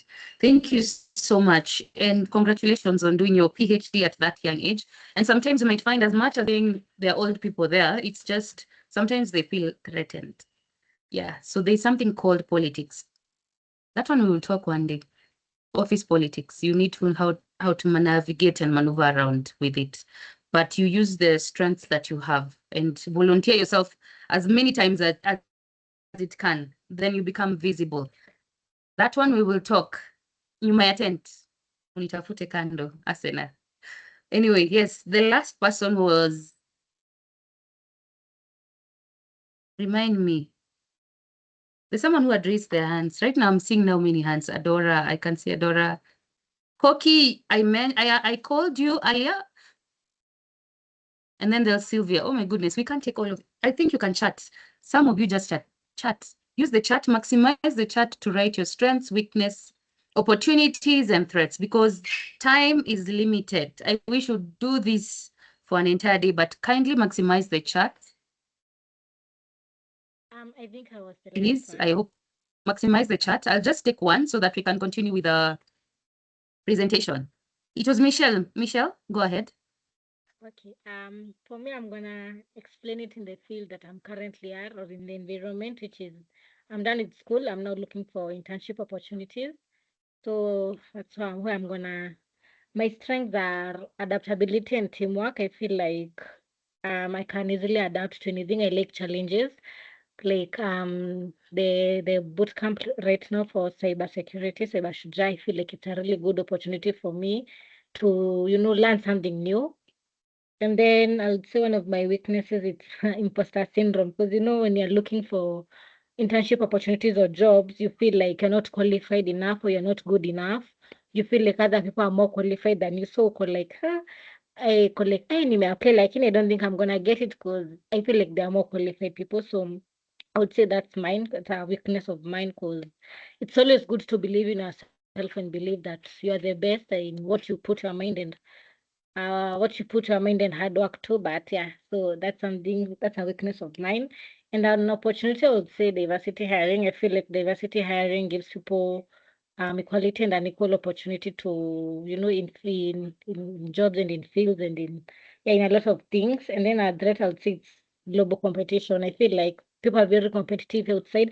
More so being in this field, in the technology field, obviously the male gender, the people feel like the male gender are more qualified than the female gender. Even when you go to like even at times in hackathons, I feel like people will always find themselves like, oh, I want to be paired up with this male group because I feel like we have a higher chance of winning with them rather than, we should give also the we as women an equal opportunity because we also have the skills and the talent and the so I just feel like the global competition, like for the female, we are very underlooked, and I feel like we are better. We're actually good enough than the male species, the male gender. So yeah.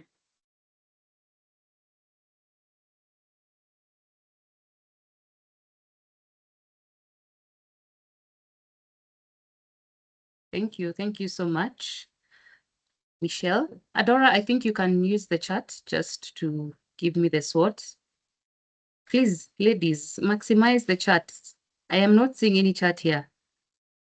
The ones who really wanted to speak, but because of time we can't, could you kindly maximize the chat and write your SWOT, the personal SWOT, okay? Great. So I'll just move on to the next slide.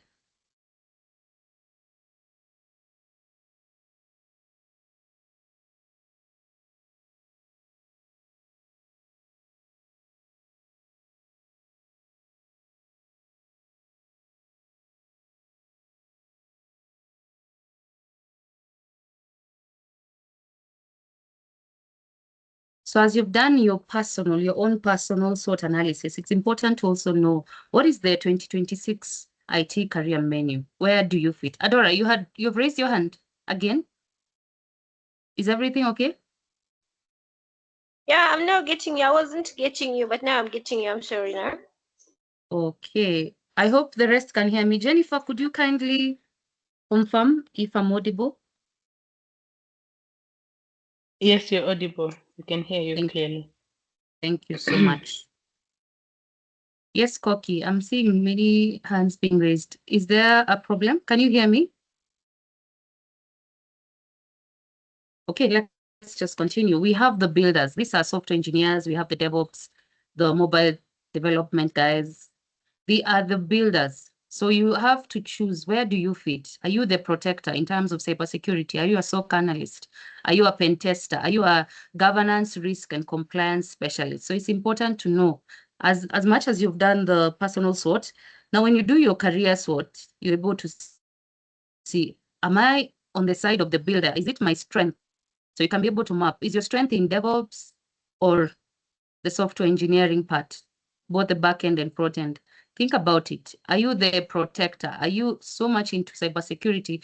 But when it comes to cybersecurity, it's also broad again. We have the pen testers, and then we have also the incidents response team. So where do you lie? So it's important to know, is it your strength? Is it your weakness? Is it your opportunity? Or is it a threat to you and to your career? Then we have the thinkers. These are the AI prompt engineers, the data scientists, the ML machine, all those people. Remember, it's important to be honest with yourself. Are you a thinker? Are you human-centric? This is where you find out the UX designers, the technical product managers, the IT analysts. So I want you to map also, just using these 4 career menus. Are you a builder? Is the builder, being a builder, is it a strength to you or is it a weakness? The protector, the thinker, and the human-centric. I give you 1 minute and then only one volunteer is going to do that, please, because of time. I'm just giving you 1 minute to see, and you map it to these 4. At least these are the main core in 2026. I wouldn't want to put the aspect of people who are doing networking or help desk and all that. I know why. So I give you 1 minute to just map out your strength, your weakness, your opportunities, and your threats. And if you're not here, you just put yours. If you don't see yourself in any of this, let me know. 1 minute is almost over. We have 30 seconds.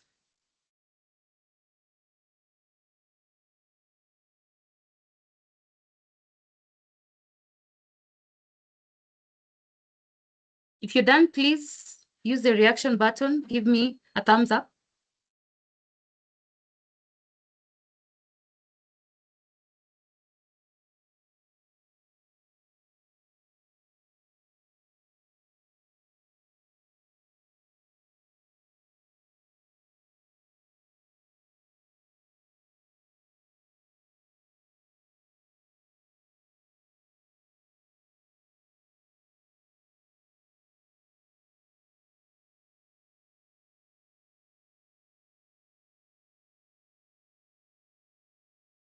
Anyone who's done?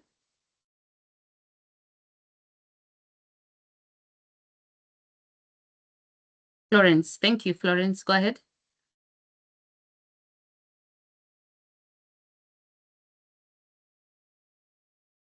Florence? Okay. Yes. Thank you so much.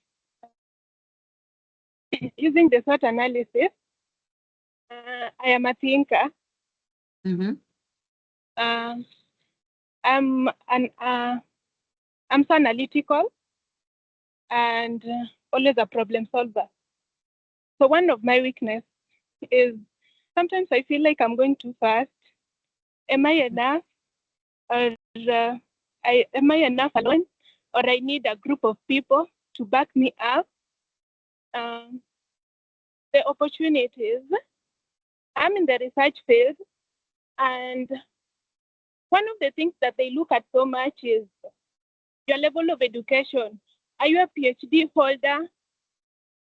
So the opportunities are not so much for graduates because they want people who have done PhD or even masters. So undergraduates, the opportunities are limited, and the threats that we have, the research funds, like, so this limits my ability actually now to solve the problems that I can actually tackle.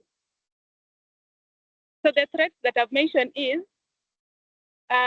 being in the research field, more opportunities goes for those with PhDs, and those with undergraduate degrees are left because maybe they think they haven't garnered much knowledge on certain fields, forgetting that someone can actually be a problem solver with a degree alone. Yes, thank you. Thank you. Thank you so much, Florence. If I may ask, you're in the research space, you're researching in terms of tech or which area? Okay, well, I'm researching on oncology and tech. Nice. Amazing. Okay. Thank you. Thank you so much for volunteering on that point. And it's good that you know you're a thinker, which has really helped. And I agree with you in terms of research. In Africa, we only get 2% of our research published globally. 2%, imagine, in Africa. So you can imagine in Kenya, 0.000 something, something. And that's quite a huge threat. Okay. So I think I'll just move on. Please, I encourage you to use your chat so that I'm able to see later. We can be able to reference. If you do your SWOT analysis, it will really help.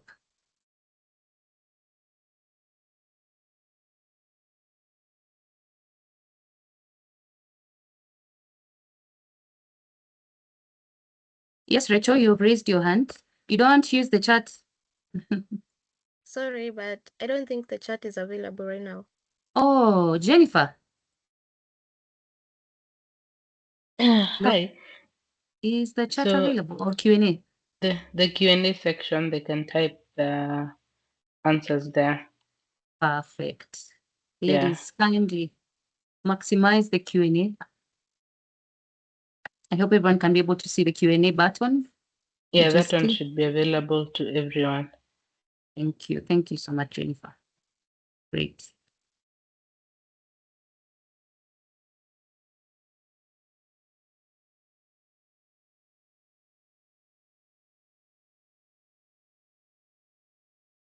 Okay, so there are key sectors that are hiring in 2026. We can look at both in Kenya and also globally. We have the fintech. So beyond the basic M-Pesa that we have in Kenya, think of AI-driven micro-lending and blockchain for even land registries. Because where we are headed, you might think, we have the old guys in government and all that, but things are going to change. And it's important also to see where do you want to work? So either it's fintech or financial institutions like banks and SACCOs or governments. And I don't know how many of you maybe are working in government or you would want to work in government, by a show of hands.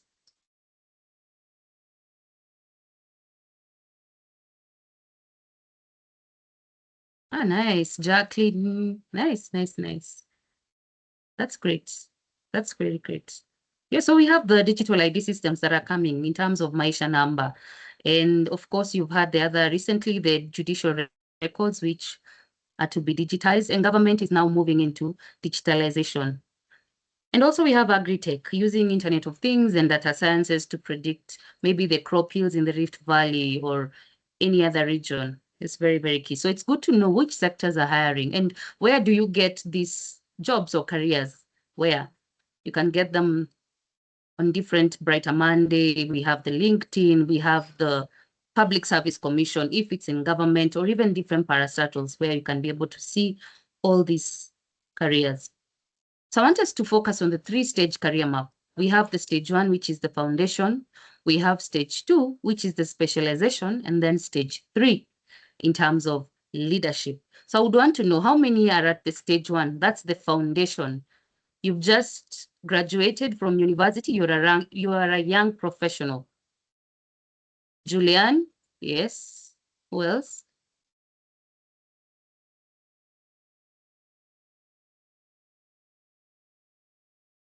Aseneth. We have Rachel. We have Florence, Mary. Ah, amazing. It's like 19 of you, you're young professionals. Very, very, very good. So you're at the right place. You are at the right place. Just a minute. And by a show of hands, how many know which area they want to specialize in? How many? By a show of hands? Amy? And if you can just use the chat and tell me which area you want to specialize in before I now dive deep. The Q&A, I can't see any chat. It's my end. Yes, I'm seeing I can see. Okay.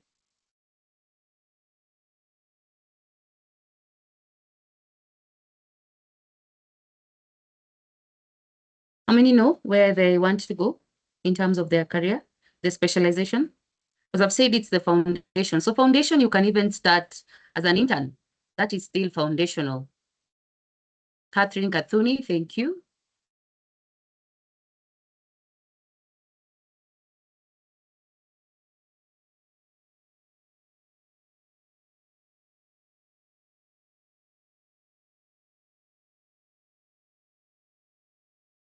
Yeah, just continue.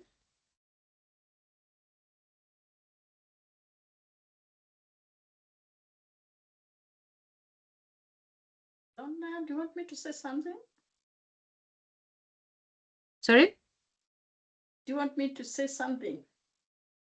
Oh, no. I saw your hand is raised. Thank you. How are you? Thank you. It's good to see you. Nice to have you as well. Thank you. Great. So the goal of a foundation is to become a T-shaped professional, meaning it's broad, general knowledge. You can become an internship, and where you go, maybe they're not big on in terms of software engineering and all that. And that's at times you find yourself, you've gone to an institution or an organization where they're so big in terms of cybersecurity, and that lays the foundation for you even during your foundational level. So here your focus is on the broad general knowledge, deep expertise in one thing. You expertise in one thing, and it's very broad.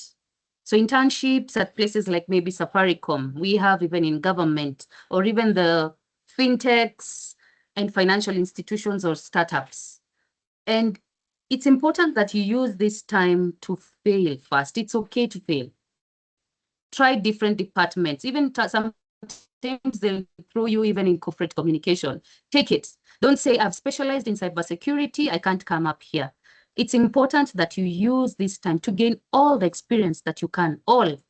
I'm sure maybe you might doubt yourself, and it's very normal. And you might think that that experience that you're gaining will not help you at all. Even at times you'll be told to do reports, writing reports, you're taken outside, maybe they're doing capacity building and you're told to do reports. Take it.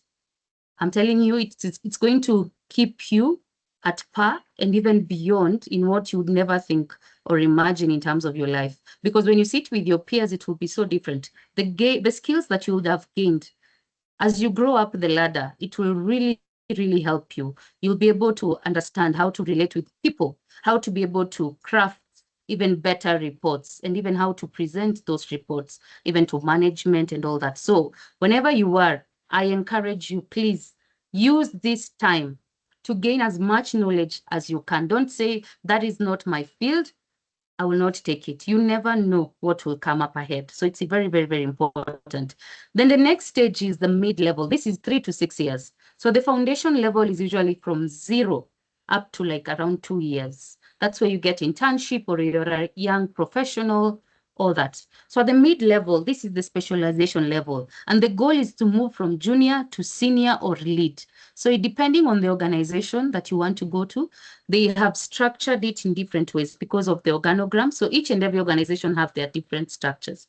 So your goal is just to move from that junior to the next level, either to senior or even to lead. And you have to obtain advanced certification.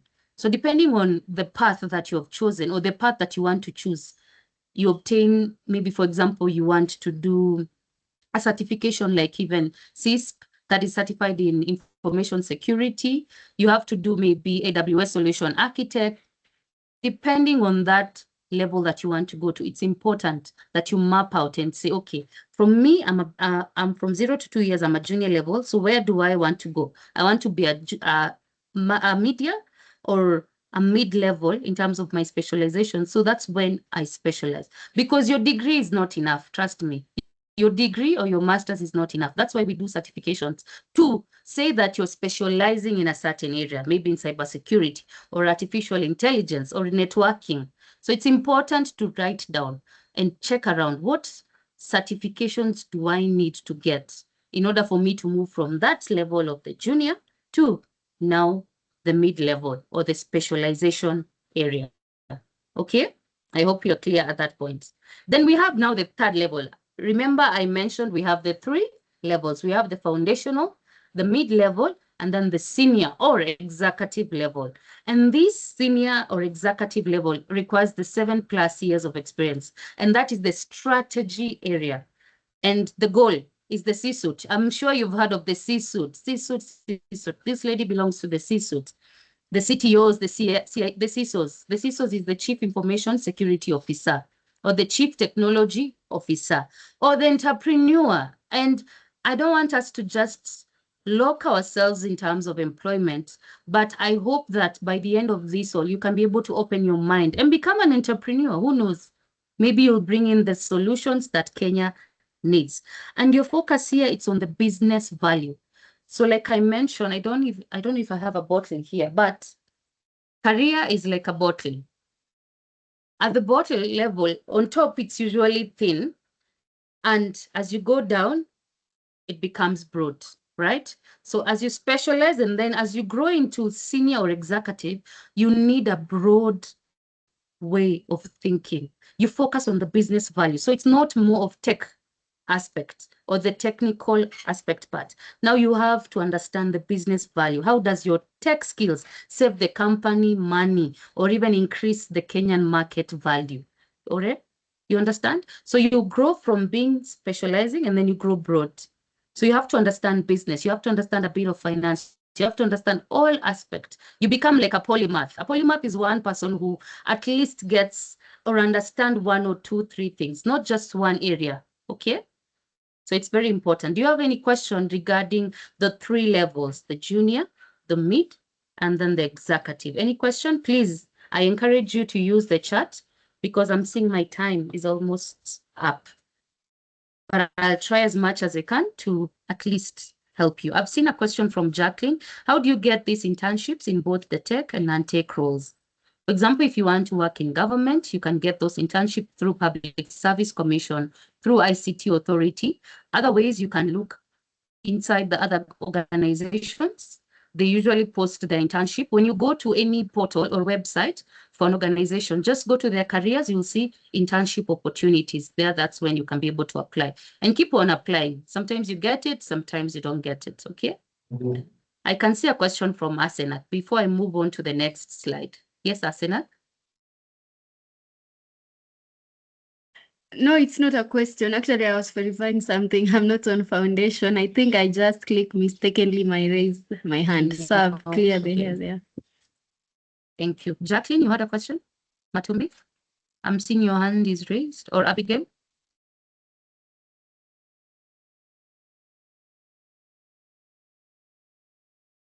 Okay, let's move. If you have questions, please, could you kindly put the chat? We're going to have a question and answer in the next 10 minutes. Don't worry.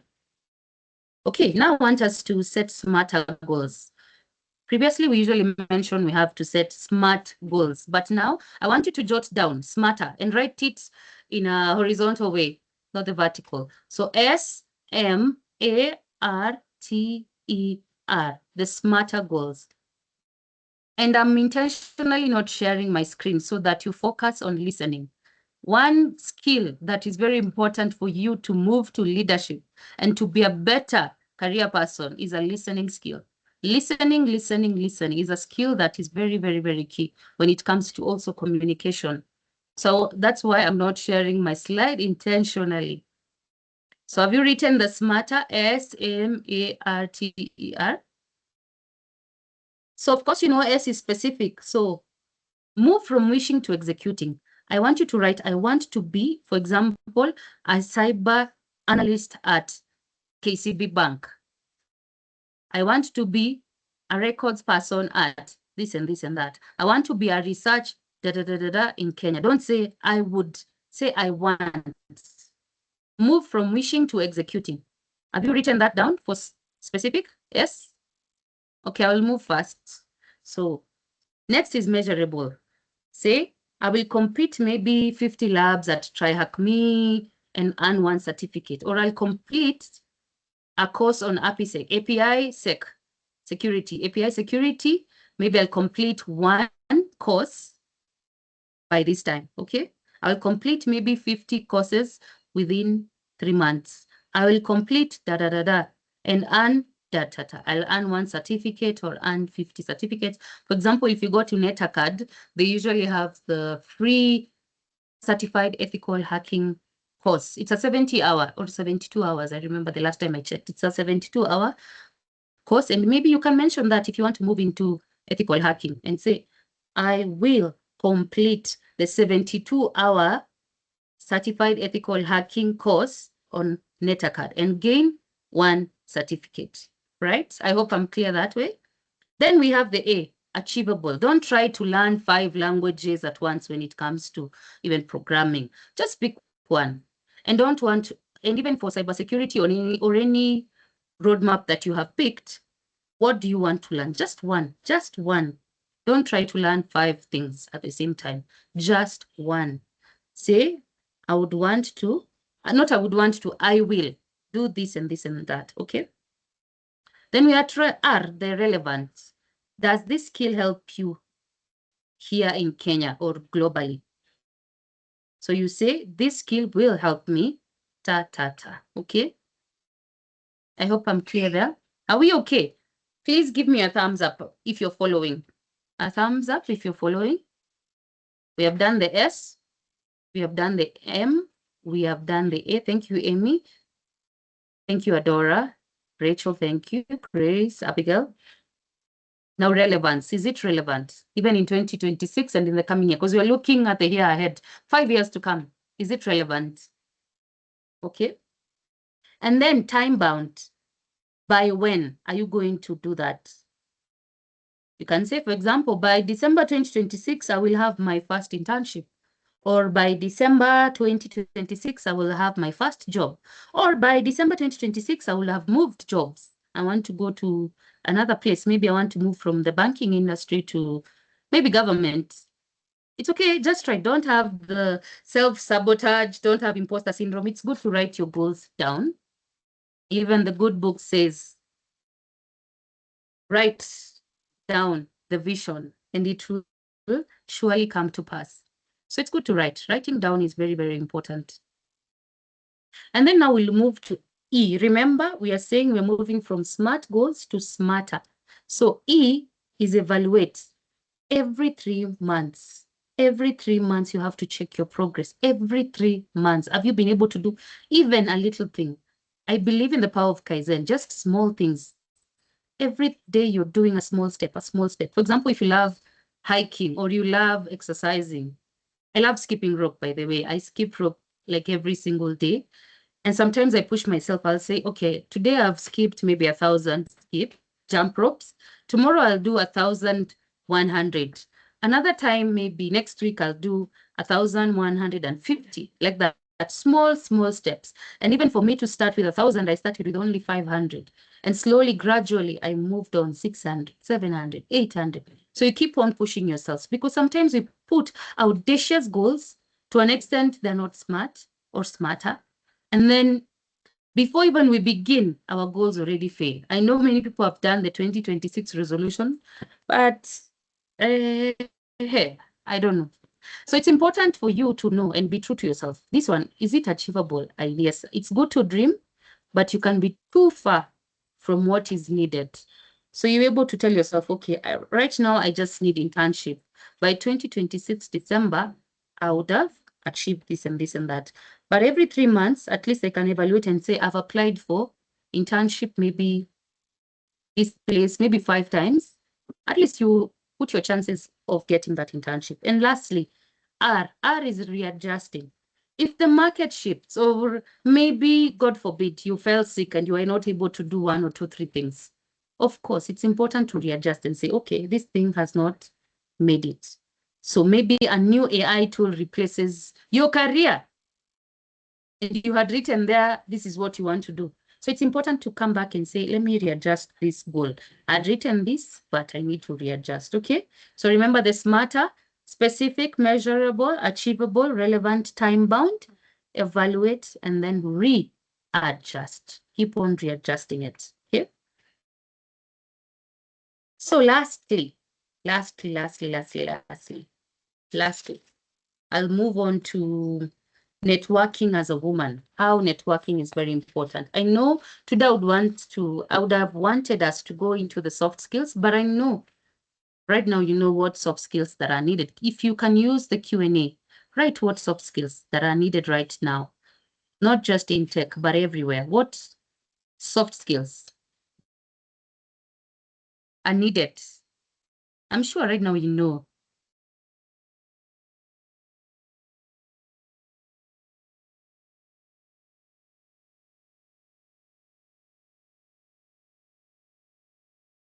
Okay, as you do that, I can answer Lilian Nyaguth. If you have an experience in another field but transitioning to cybersecurity at foundation level, how do you craft the two? This is especially where you feel they're both important to you. If you could tell me, Lilian, which other field aside from cybersecurity that you are good at? Lilian? Hi. So I have a background on tax, and on December I graduated as a cloud practitioner.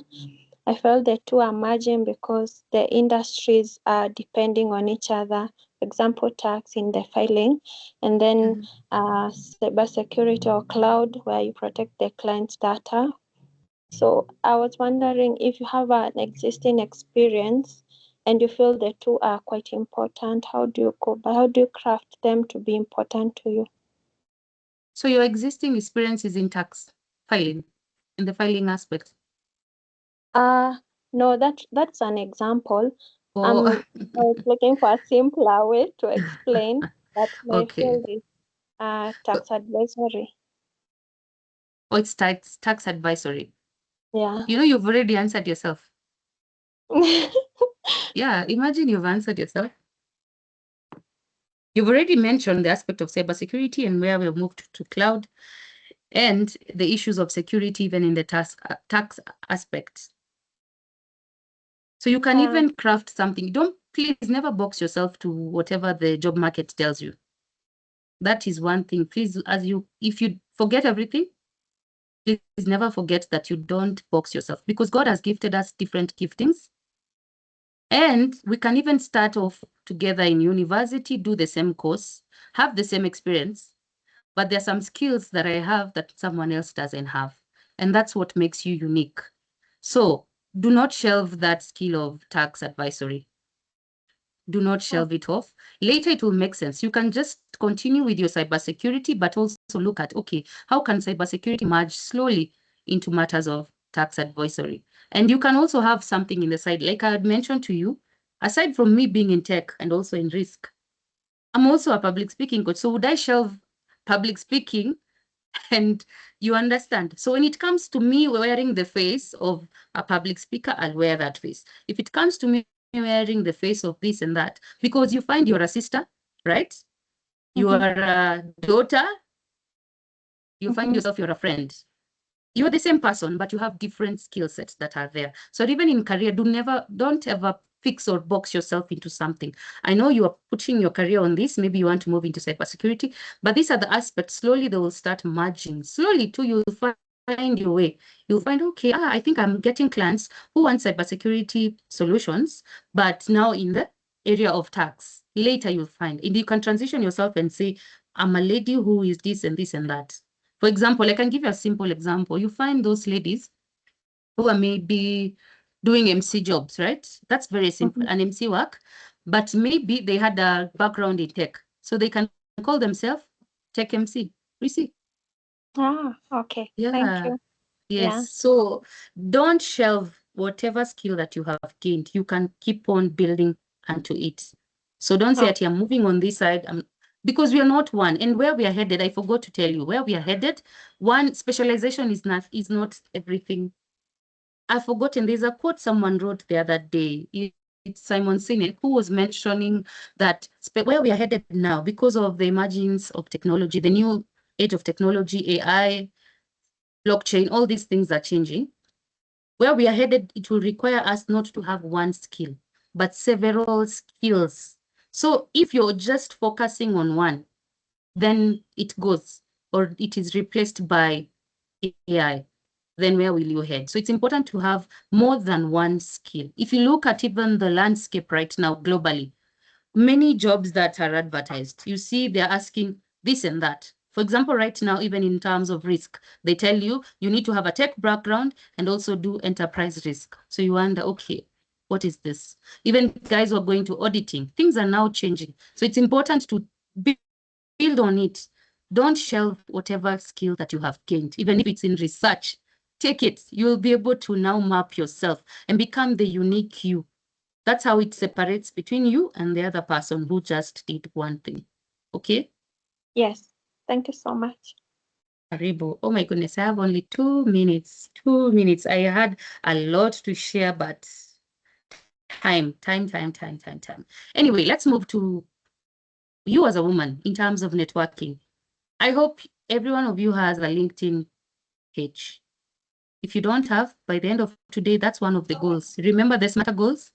One of the goals. Why LinkedIn? LinkedIn is very important. It will update your profile and show visibility. You'll be able to be visible to the world. It's very important. And you'll become a woman in tech advocate or a woman in research advocate or a woman even in cybersecurity or any other field that you are in. So it's important on your SMARTer goals. Just use that framework that I taught you, the SMARTer one. Keep on writing your goals like that. So you can have even 10 goals, 100 goals, but you're able to, every 3 months, you're able to see and check if it's okay. And communities that you can join in as a woman. What communities can you join? If you're in the hacking place, there's a She Hacks, a friend of mine, a good friend of mine. She's one of the co-founders. She's called Patricia. Please join the She Hacks community, Kenya. It's very important. And number 2, we have the Isaka Kenya chapter or Isaka. You can join in. We have Isaka, we have the Women in Tech, we have the Cyber Shujaa that you are in. It's quite good. And I applaud you for even joining this cohort, that indeed you're already taking a step ahead to be a better woman in tech and even in these other areas. I think, I'm sorry for rushing because I had so much. At this juncture, I'll take maybe just 2 questions before we close off, if Jennifer allows me, because I'm time bad. Jennifer. Yeah, that's okay. We had taken a few minutes of your time, so you can have 10 minutes. How many minutes? 10. Yay, thank you so much. 10 minutes, at least that's enough for answering your questions. I'm sorry I couldn't be able to present as much as I wanted, but I hope you have been able to sip in some nuggets. Yes? A question, Koki, you have a question? And then we have Abigail, Grace. Yes.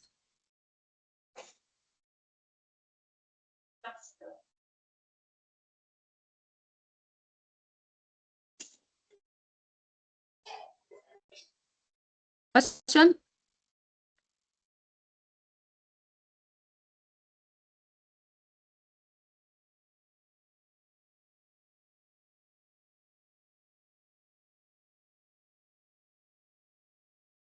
Any question you have, ladies? I'm seeing there your hands are raised. Adora, Abigail. I'm here. Can I go ahead? You're breaking, Abigail. Is it Abigail or Adora? Adora. Yes, Adora. Go ahead.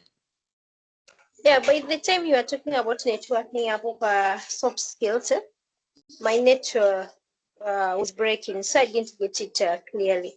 Were we the ones that were supposed to give examples of soft skills, or you are giving us and me I missed?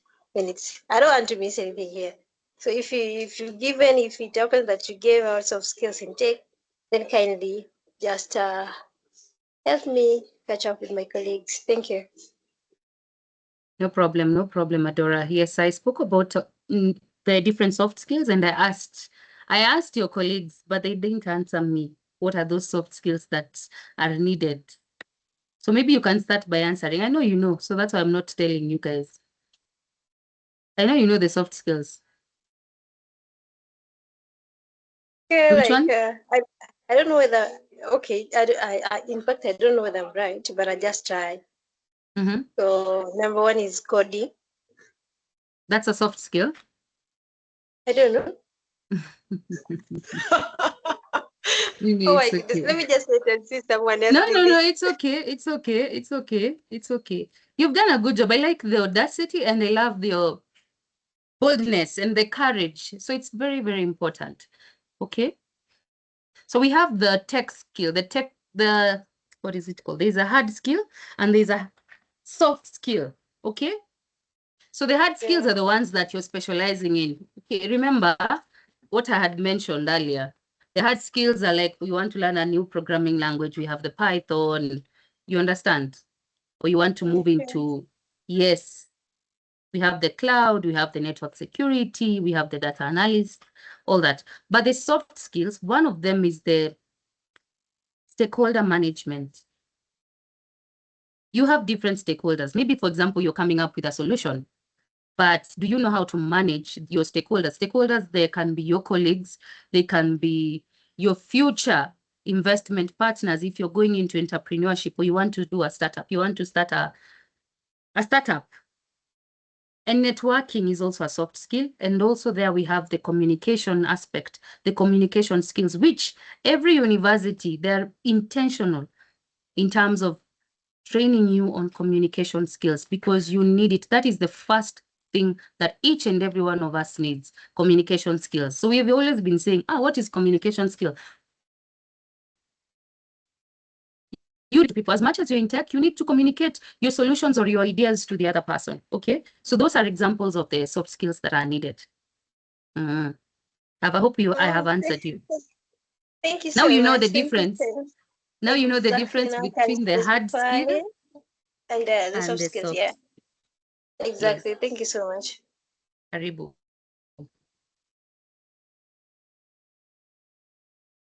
Next.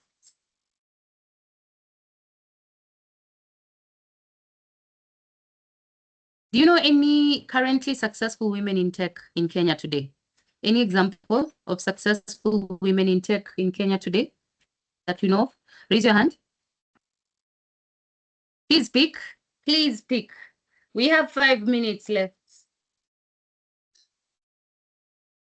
Any successful women that you know in tech? I have some that have the privilege of even meeting. Yes, one boy, please mention. Any successful women in tech that you know?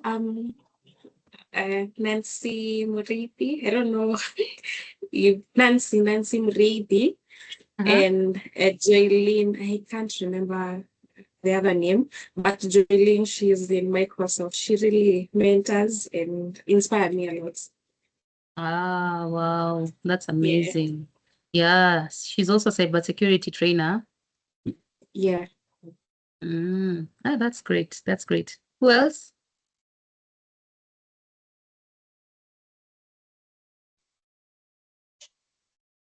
You had raised your hands, ladies. I need you to be bold, audacious. Martha? Sorry? I know Olive Moko, sorry. Olive Moko. From? From, I bet ABSA. President in Women Technology. Amazing. Yeah. Thank you. Thank you. Who else? I know you've heard of Catherine Muraga, Microsoft ATC.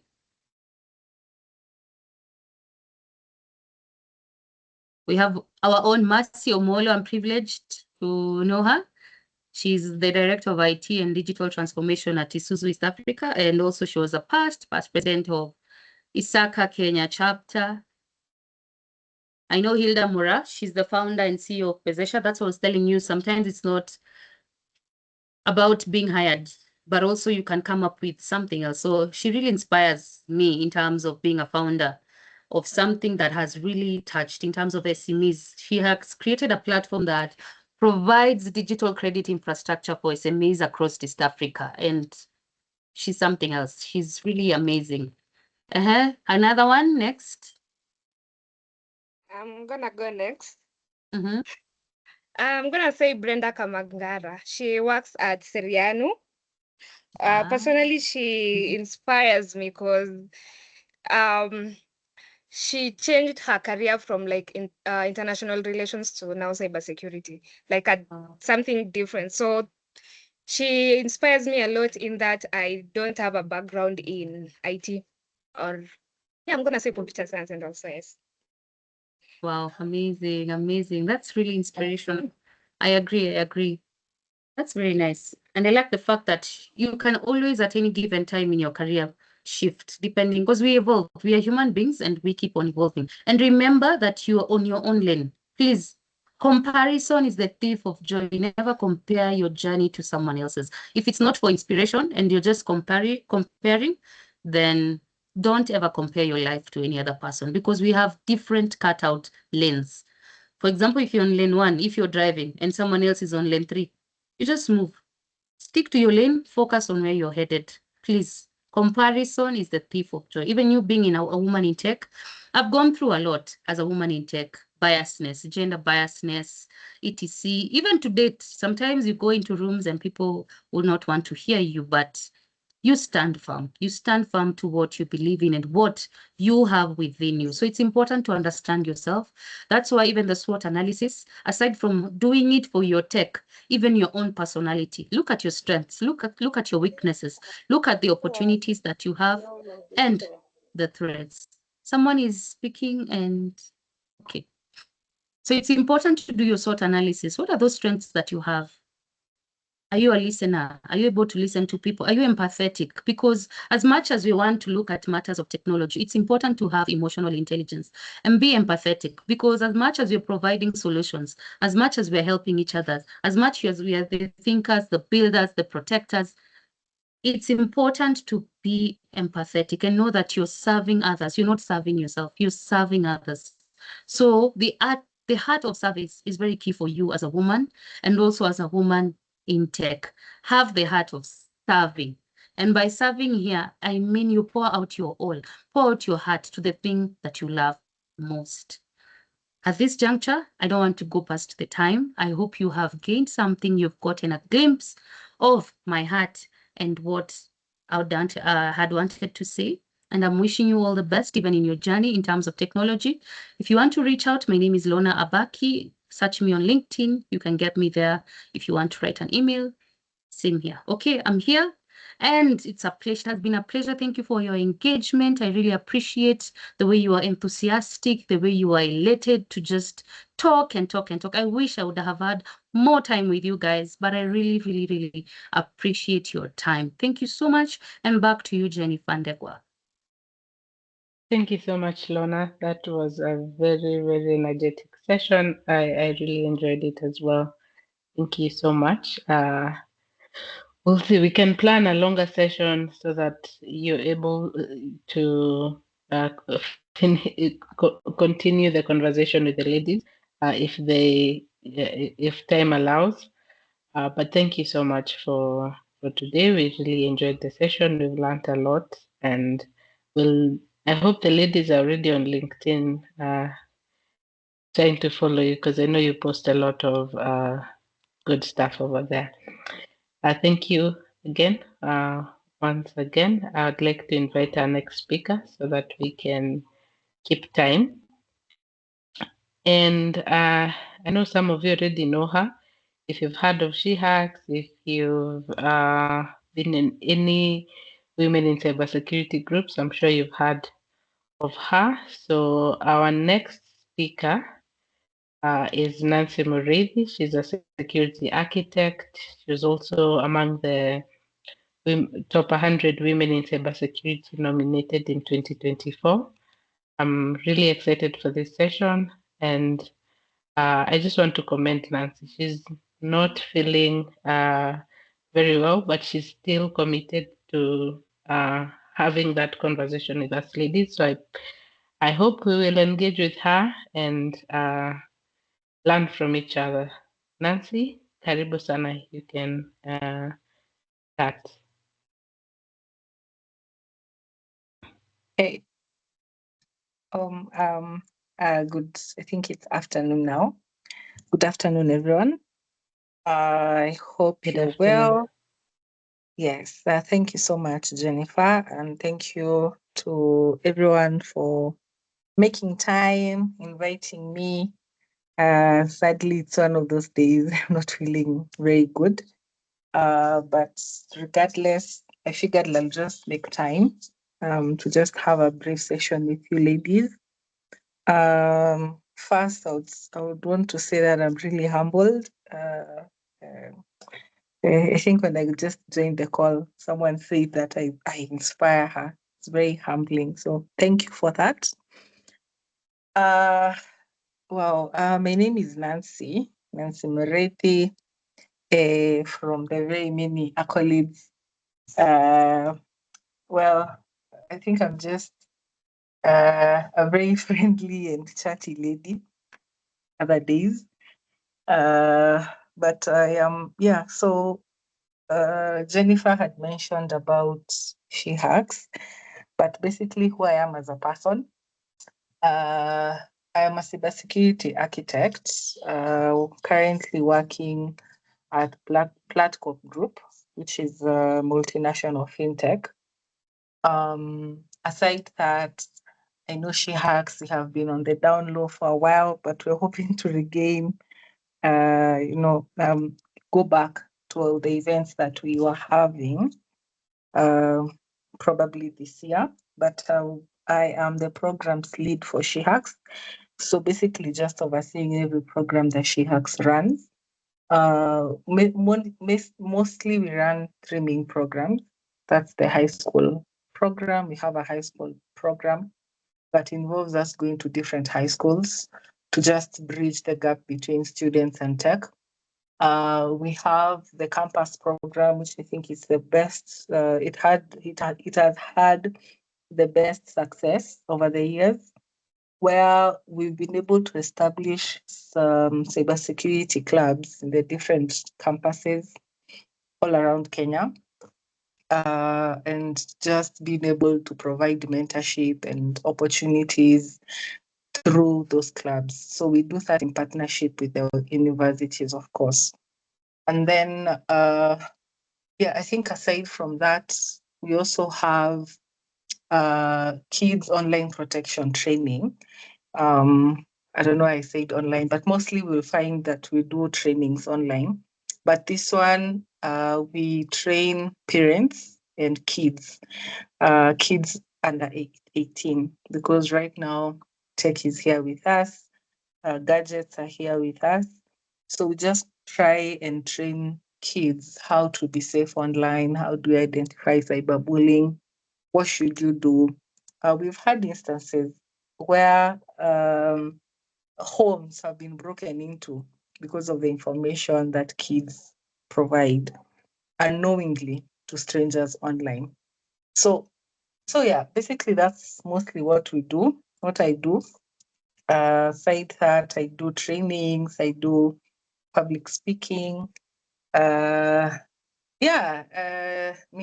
that, like I said, I'm a very chatty person. I'm sure Jennifer knows that, or anyone else we may have had a one-to-one conversation. So today, when I was told that I'll be talking to you, I wasn't sure what exactly I'll be talking about.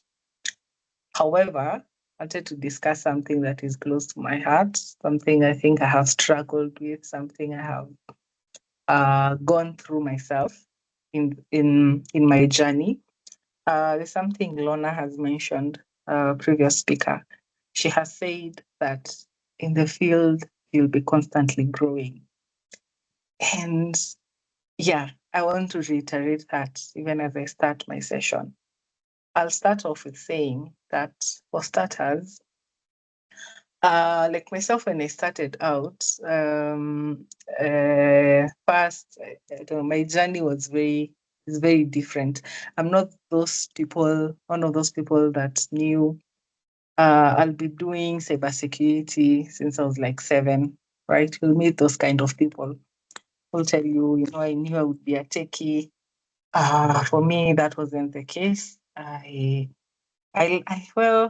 loved computers, but I didn't know I would get a career out of it. It was just computers for me. So my journey has been quite interesting, unfolding with so many things as part of my journey, because first I didn't even, when I joined tech, I wasn't settled that I want to do cybersecurity. Let me just put it out there for someone who's here and they're like, am I even in the right place? Am I even sure cybersecurity is for me? Am I sure this is really what I want? I've been there. When I joined tech, actually, I did a bit of everything, right? I remember that time I was in campus and would have these corporate events or tech events per se. And then the guest speaker would be maybe, I think back then, if you worked at Safaricom, you were the it of it. So a speaker would come, or then they would come in. Sorry, I'm having losing my train of thought. But a speaker would come in, try to give an overview of what they do, what their job looks like. And me in the crowd would be like, yeah, that's what I want. I want to be where the money is. And so I would leave that room or leave that event and know, yeah, I'm going to be a software engineer somewhere. Then I would go home, get crazy lost in coding until the next session that I'll attend. Then maybe the main speaker is a data scientist. Then I would listen to how they make the career look glamorous and beautiful, and this is where you should be. Then I'd be like, you know what, software engineering can wait. I'll do data science. So I hopped from one area of tech to another till I think I started taking CCNA classes, the Cisco classes. So I started doing networking. In my mind, it was very clear for me because I remember at KU, they would call in engineers from Cisco sometimes to come and give a talk. So I'll be like, yeah, networking is the thing. I then started making plans. I would go work at Cisco. I had everything figured out till I remember one time, you're creating networks, you're managing networks. If you've done networking, you kind of have an idea of what I'm saying.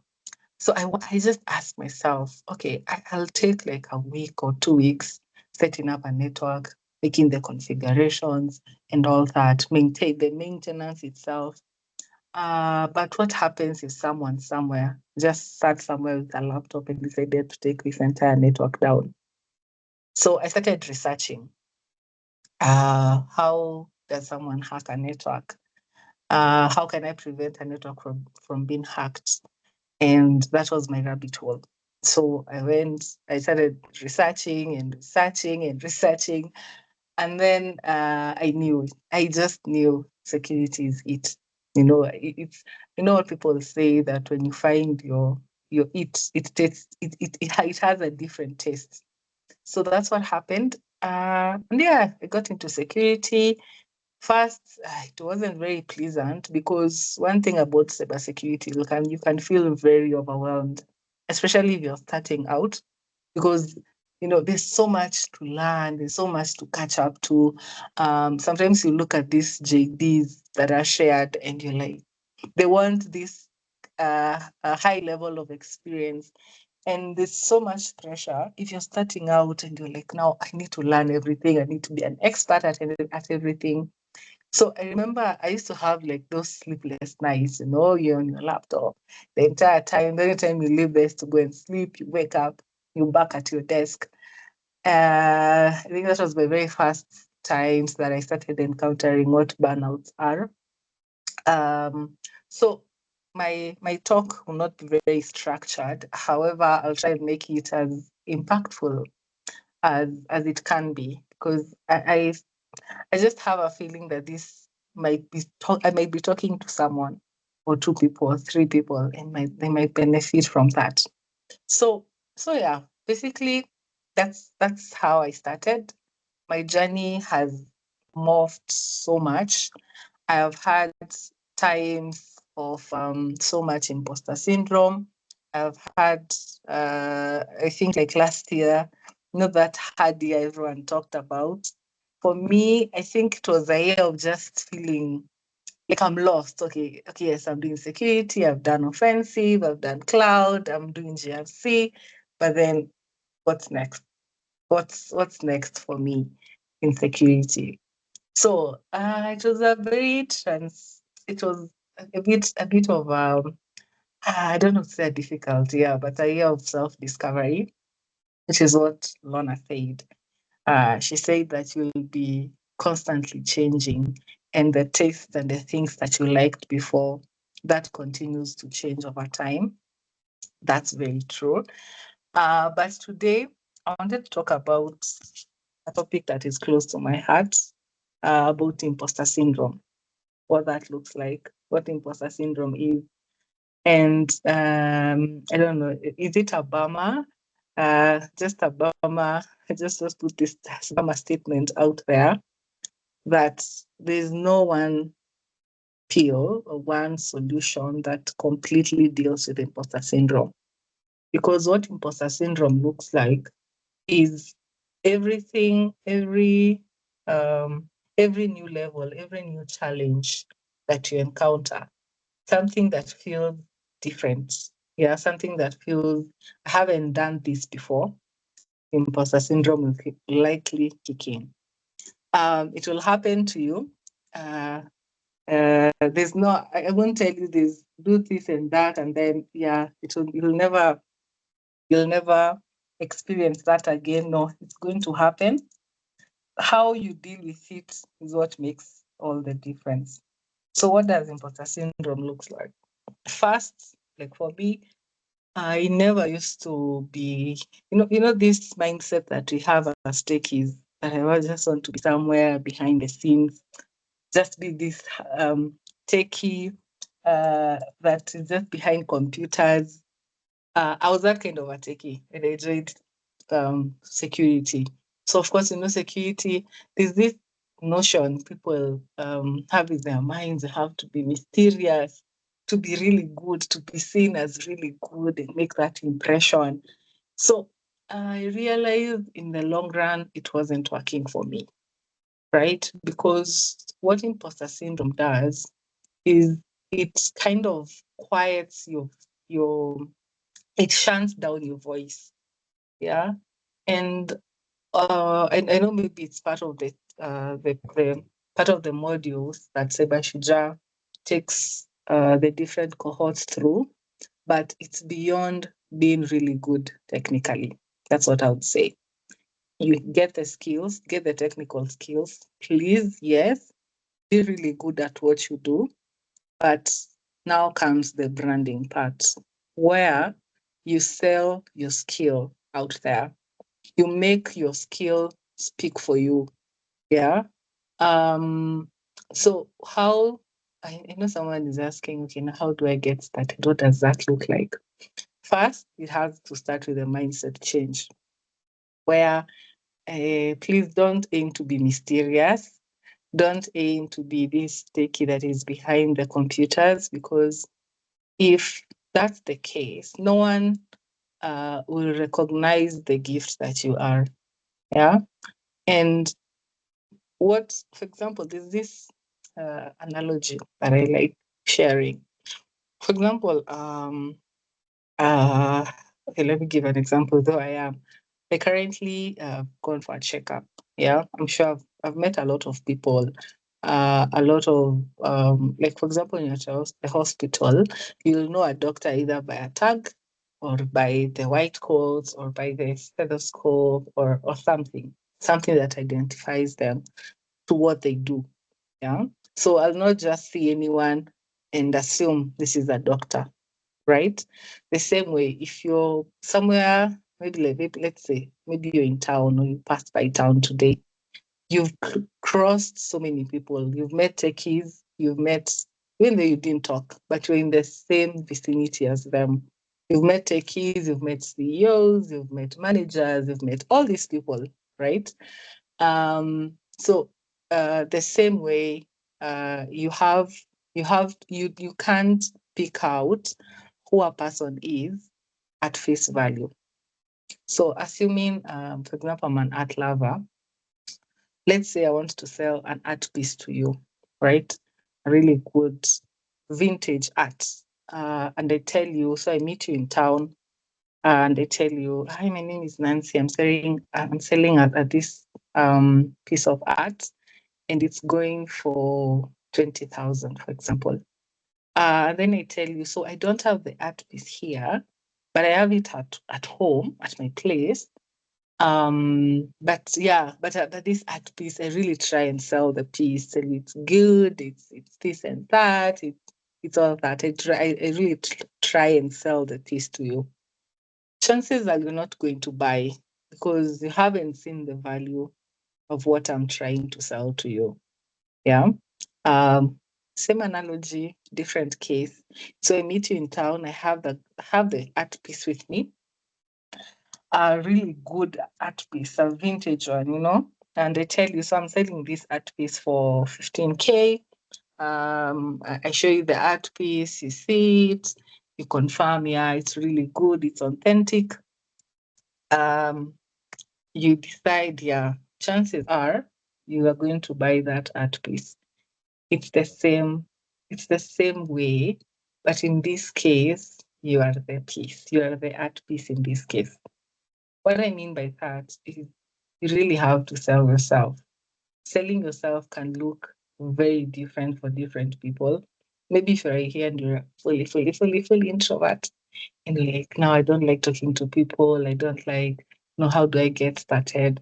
It's something as simple as what you put out there. Right now, media is everything. What you put out there is what speaks.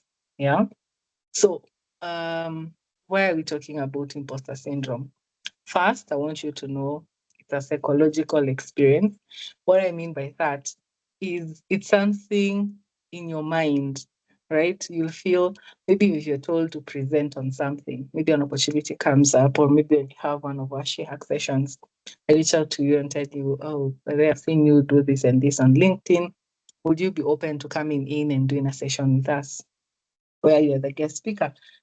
you know your stuff, you know your craft, but in your mind you're like, what do these people know or think that I don't know what I'm saying I do? Yeah. So imposter syndrome will lie to you that you're not as good as you think you are. But how do you deal with imposter syndrome? Yeah. First, things that have worked for me, make peace with the fact that you can't know everything. I think that's one part of it that I made peace with, but part of security that I made peace with. You can't be perfect in everything. Like for example, I've done a bit like for security. There are all these other micro areas, right? Fancy, GRC, whatever, all these other areas that we have in security. I've been able to interact with most of these facets of security throughout my career. I used to be that person that was saying, I can never do GRC. I can never do GRC, but I'm doing GRC at the moment, a bit of it. So, imposter syndrome will come in and tell you, there's no way. There's someone who knows better. Why are they not getting the opportunity? Why is it you getting the opportunity? What if you flop? What if it goes bad? How do you deal with that kind of a line of thinking? First, whether for security, just make peace. You'll not be perfect in everything. Yeah, as I think Lorna has said, that comparison is a thief of joy. Very true.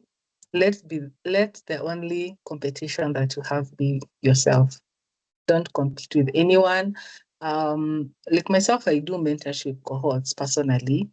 And one thing I always tell my mentees is don't aim to be like me. I want you to be better than I am. Yeah. I don't want to copy paste myself to you or you being exactly as I am. Please don't.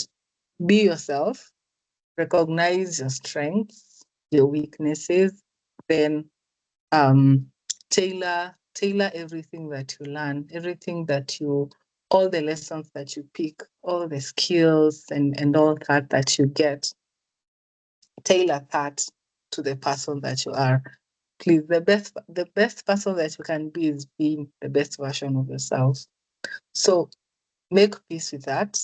You'll not, so if you're here and you have that pressure, hey, I need to know this, I need to know this, does that mean that you don't get really good at what you're doing? No, that's not what I'm saying. Pick the areas, focus areas per se, and get really good at them. Because even when you work, I've been in the interview rooms, I've done interviews, and when you're in an interview room, of course, having a bit of understanding in the different facets gives you an upper hand. But like, I don't know if you've met people who say, I know like 10 programming languages, but they can't do any project in either of those 10 languages. That's what I'm saying. Don't aim to be a good, I'm forgetting God. But yeah, don't aim to be a jack of all trades and a master of none. Make sure that you identify your focus areas and get really, really good at them. So what does the voice of imposter syndrome sound like? One, tells you, you've gotten that promotion, you've gotten that internship, you've gotten that first role. Are you just lucky? Maybe they were just desperate to hire. That's what that voice tells you. You're like, everyone knows better than me. I'm the only one who doesn't have, who's not really good. You've attended a tech community event and people are doing presentations and all that, and you're like, what? People will realize that I don't belong here. They'll realize that I'm a fraud and I have no idea of what they're saying, right? That's what that voice tells you. So how do you know that you have imposter syndrome? Sometimes it's not very quick to pick out, because you can mistake that for being having enthusiasm or really loving the field. One is if you find yourself constantly overworking, like constantly, and you always want to attain perfection. Yeah, probably you're having imposter syndrome episode and you're not aware of it. You want to avoid challenges. Challenges for you are not very inviting because you're afraid you'll fail. You're afraid it may not work out. Like for myself, I think I failed a couple of exams at the first attempt. So you'll not even take up certifications because you're like, hey, if I do WCP, I'm going to fail. And mind you, have thoroughly prepared, but then you're like, if I do this exam, I'm not going to do so well. So why will imposter syndrome even come in the first place? Comparison. Please don't compare yourself to anyone. There's that pressure to succeed. Like you want to be the best of the best of the best in the field. My advice: get really good at what you do. Then comes in the branding. The branding is what you do to make your name stick in the minds of people, right?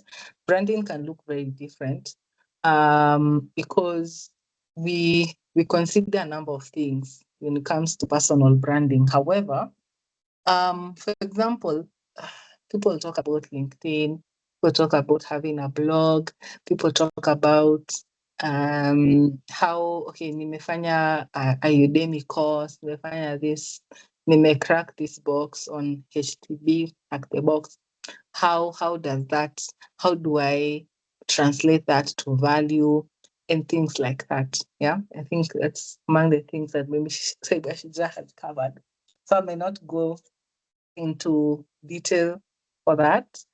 However, being part of tech communities really, really helps you because, for one, I think having a mentor is very important because what a mentor does is they try and narrow down the scope of everything that you need to know, right? They try, you'll have so many ideas. Like myself, when I got my first mentor in campus, Eve, I wanted to do everything, right? I wanted to be a pen tester. I wanted to do GRC. I wanted to do everything. And then she sat me down and told me, so this is the workaround, right? This is the game plan, right? Start here, go here, go here. So having a mentor really, really helps you, even with imposter syndrome issues. It will really help you because there are moments where maybe you don't even believe in yourself, but your mentor sees something, a skill or something that you haven't realized. You can translate it into value. So, sorry, I think I have to stop my session there to get him to see the doctor. But I hope it's been an insightful session. Hopefully we can have another one another time when I'm feeling much better. But I think I'm open to questions if there are any. Maybe it might help me narrow down before I close off.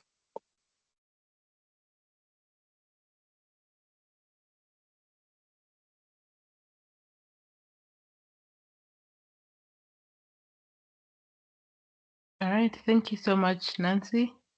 I can see we have someone's hand up. Sylvia, you can ask your question.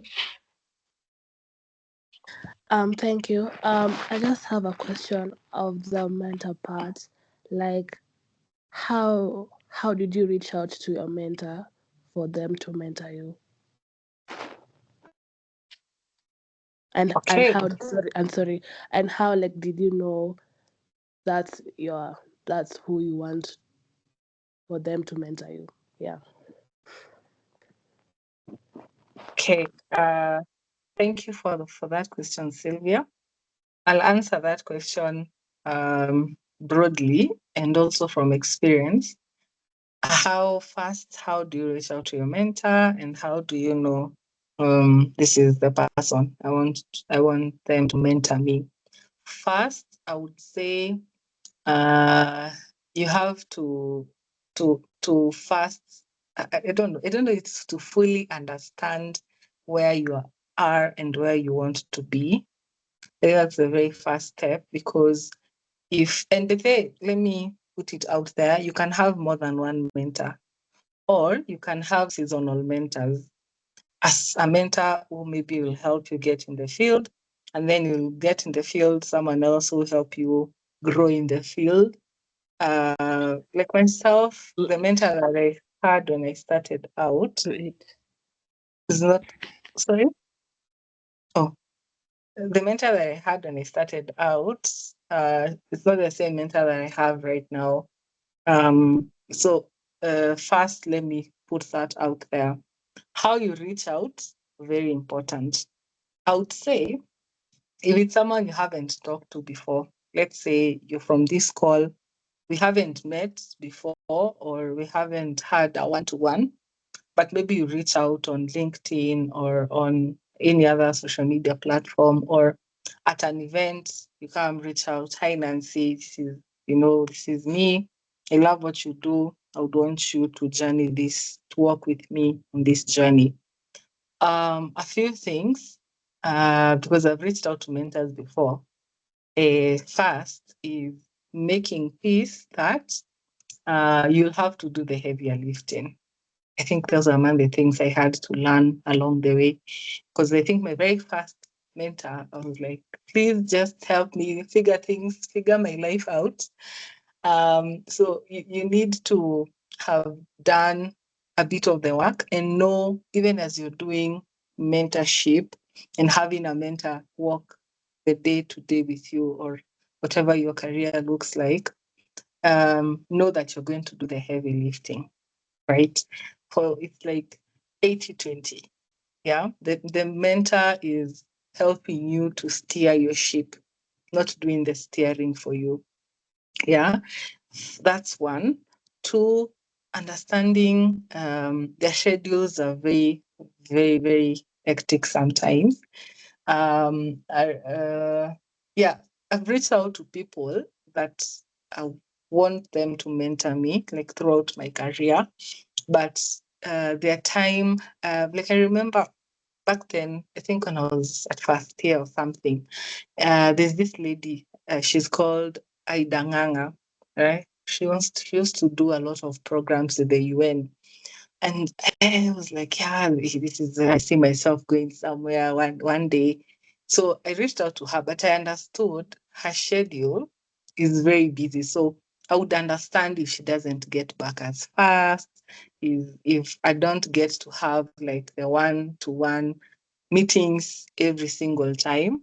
So what we did is we came up with meeting like twice a month, right? And I'm okay with that. So showing that initiative, yeah, that, but I've thought about this, and but then mentors are very different. You might have a mentor who wants to know the deeds, the day-to-day details. You might have a mentor who's, relaxed, just give me updates and things like that. But yeah, reaching out to them, mostly I find try and create a rapport with them first. Yeah. Because you can imagine maybe like someone like Catherine Moraga, for example, the director at Microsoft. Maybe so many people have reached out to have the same message. Like, hi, I want you to be my mentor. It might get a bit her getting back, her committing her time. So try and create a rapport. Either at an event you meet her at, engaging with what she puts out there, and things like that. How do you know this is the person, this is my mentor, this is who I want to work with? A number of factors come into mind. Someone, like I've said, you have to know where you are and where you want to be. Yeah. Also, what does mentorship mean to you? Do you want the one-to-one? Do you want to be in a cohort? Do you want to be? So yeah, a lot of factors come into play when it comes to that. But remember what I said, mentorship is not about copy and paste. remain your person, who you are, but allow the mentor to give you an overview, right, of what you need to do to get to where you want to be. I think that's what I would answer to that.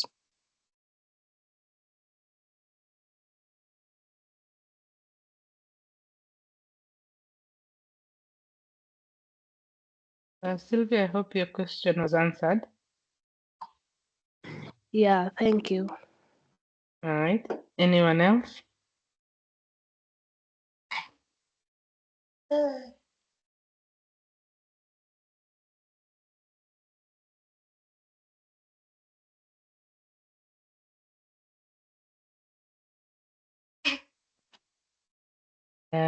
No questions? And then we'll assume that means you're able to catch everything that Nancy talked about. Jacqueline? Jacqueline, you can go ahead and ask.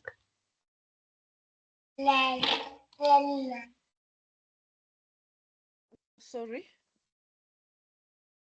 I saw your hand up. Do you have a question? No, I don't have. Okay, sawa. All right.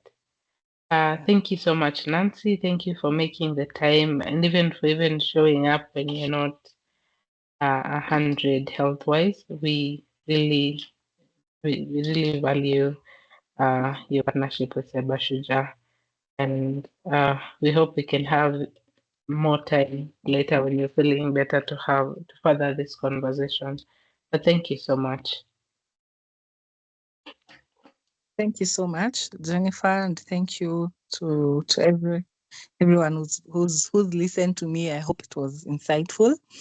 We'll definitely. I think I'm very happy to see what Sebastian has done so far. I'm just looking back at the launch of Sebastian, that grand event that we had years back. There was the MC, if you guys remember. But Yes. I promise I have improved my MC skills. But but thank you so much for having me. It was a pleasure making time. Thank you so much. Have a good rest of your day and get well soon. Thank you. Take care, ladies. All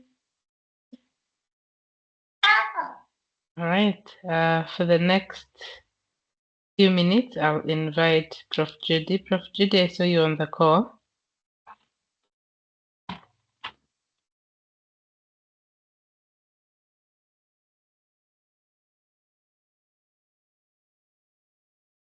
Yes, sir. Yes. Just to reflect on today's conversations and All right. close the session for today. Thank you, Prof. All right. Thank you so much, everyone. It's been a very long, a few hours, where we've been taking time to learn. But I think mine at the end of the day is just to find out how useful the sessions were, and also just to reflect on what we've done since we've come in the morning. So just a quick one. I'd want in a way that we try to reflect on what we've learned, and then probably ask questions later, is by us to go through the different sessions. If anyone can give us probably a summary of the first one, not a long summary, like a brief summary of your takeaway from the first speaker, the second speaker, and the third speaker. And as you tell us about what you learned about that speaker, we'll just do one each.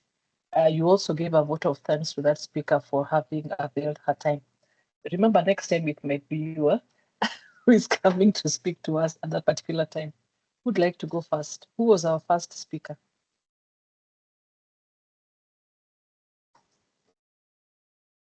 Just to reflect on what we've learned. It also helps for those who've come late. Who was our first speaker? Yes, Adora. Okay, thank you so much for this opportunity, for giving me a chance at least to talk about I don't know if you like other the speeches, lectures, I don't know. Okay, so I'll be very, it's okay. So I'll be very frank with you. The first speaker passed me out because I joined in between. but I joined when she was talking about building personal brand, designing your future tech, something like that. And then the second speaker was Dr. Lona. Is Lona Abaki, yeah, who talked about cybersecurity foundations, the roadmap into cybersecurity. She talks about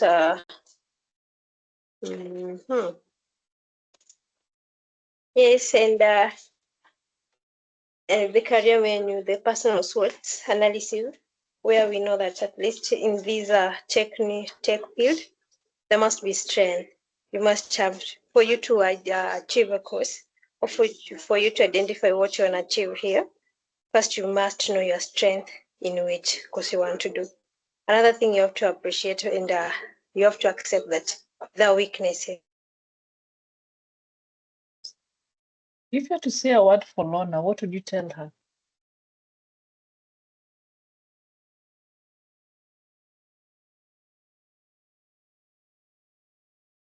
Hi, Adora. If you had to say something to Lorna, what would you tell her? I think I'm losing Lorna. I mean, Adora. Pretty fine. Who else can go next? Thank you so much. That is much appreciated.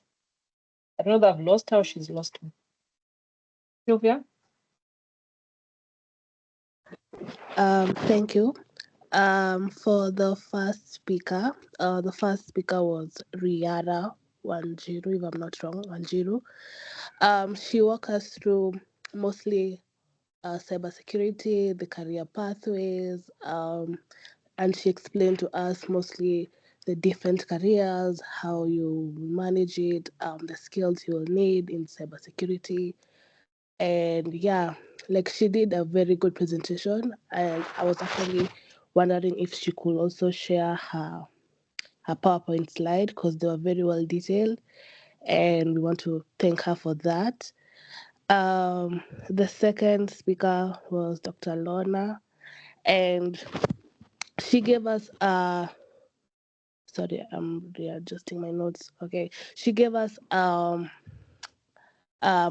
brief analysis on the SWOT system, and we talked about our strengths, weaknesses, opportunities, and threats, and how they help us in our career paths, and how it will help you build. It will make you be a better version of yourselves in the IT, or let's say in this sector, the cybersecurity department.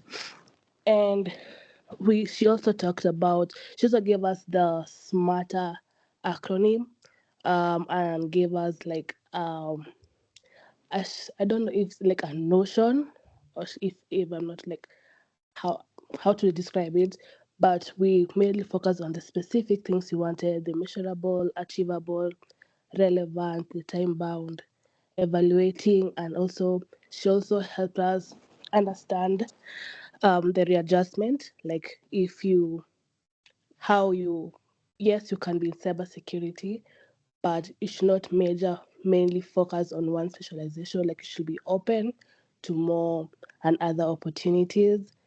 And yeah, she gave us a very, very good presentation, and we thank her for that.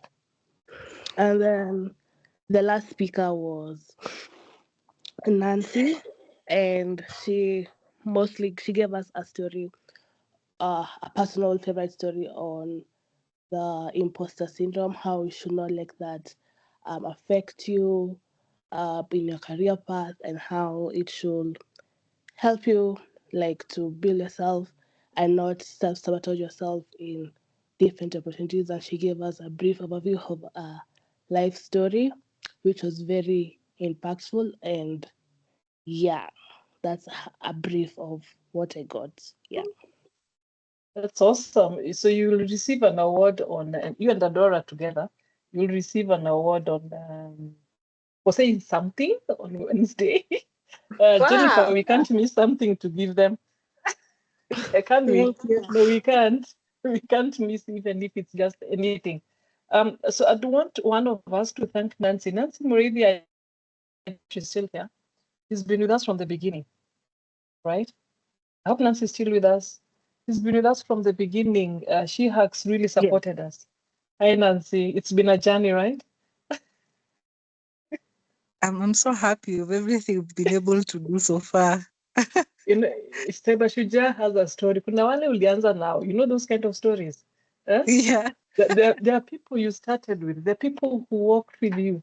What I'm discussing with Nancy is that she runs an organization, is part of an organization that has supported ladies for so many years. I mean, you guys, it would be good if you joined such organizations. Women are doing things out here. Have you heard what I've said? I've said women. Women are really doing quite a lot out here.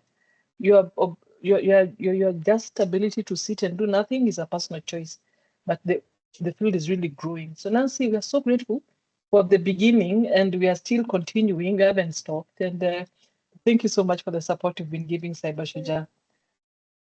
Then, of course, it's a pleasure. Thank you. We had Lorna. Lorna came in. Lorna runs this SACA, of which most of the IT guys are really a member of the organization that she's actually part of. It's good to be part of a community of like-minded, and she's really done a good job at it. So it's also good for us to consider what are those communities that we actually that are actually within our space. Go and see what ladies are doing there.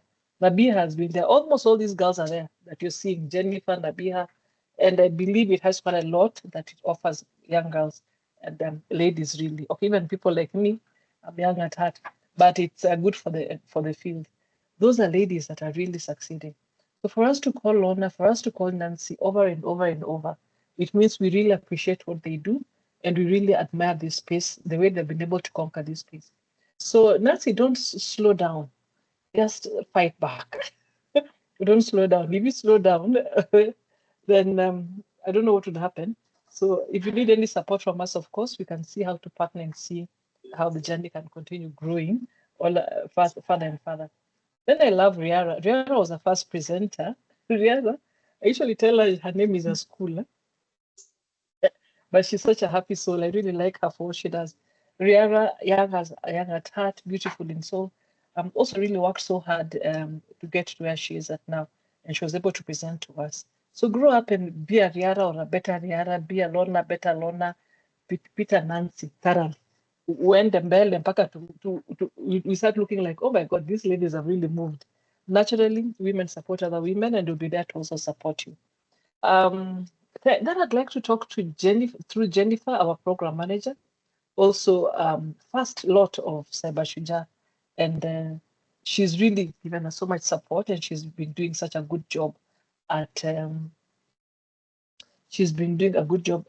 really at cybersecurity, where at Cyber Shujaa, and has really helped to grow the organization up to where we are.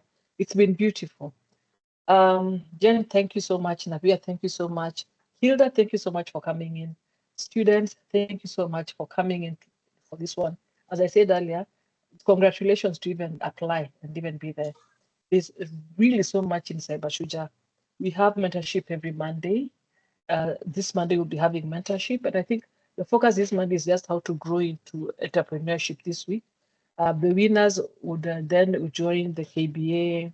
Kenya Bankers is having some training, through which we will tell you on Monday if you're interested. But Cyber Shujaa has quite a lot to offer. Jen, I don't know if I've left anything out that I need to talk through, because otherwise mine is just to thank everyone for coming. No, you've not left anything out. Thank you so much, Prof. I just want to note the two people we're awarding. We have Adora. Sorry, I wasn't able to take the name of the other lady. Yeah, could you just put your hand up so that I also take note of that? Sylvia? Awesome. Yeah. All right. So thank you so much. The other thing, ladies, is always put your hand up. When me I usually put my hand up as we are answering the question. You never miss the correct answer. It's also just good to show up. Showing up allows you to be counted, and that is pretty beautiful. So Sylvia and Adora, please make sure you're there on Wednesday for us to be awarded. It also means for the rest of us, let's come tomorrow, pay keen attention, listen, learn. You don't know where the awards will come from. And I hope to see you tomorrow. Otherwise, thank you so much, Jen, and you can give them the next steps from here. Asanteni sana for coming. All right, thank you.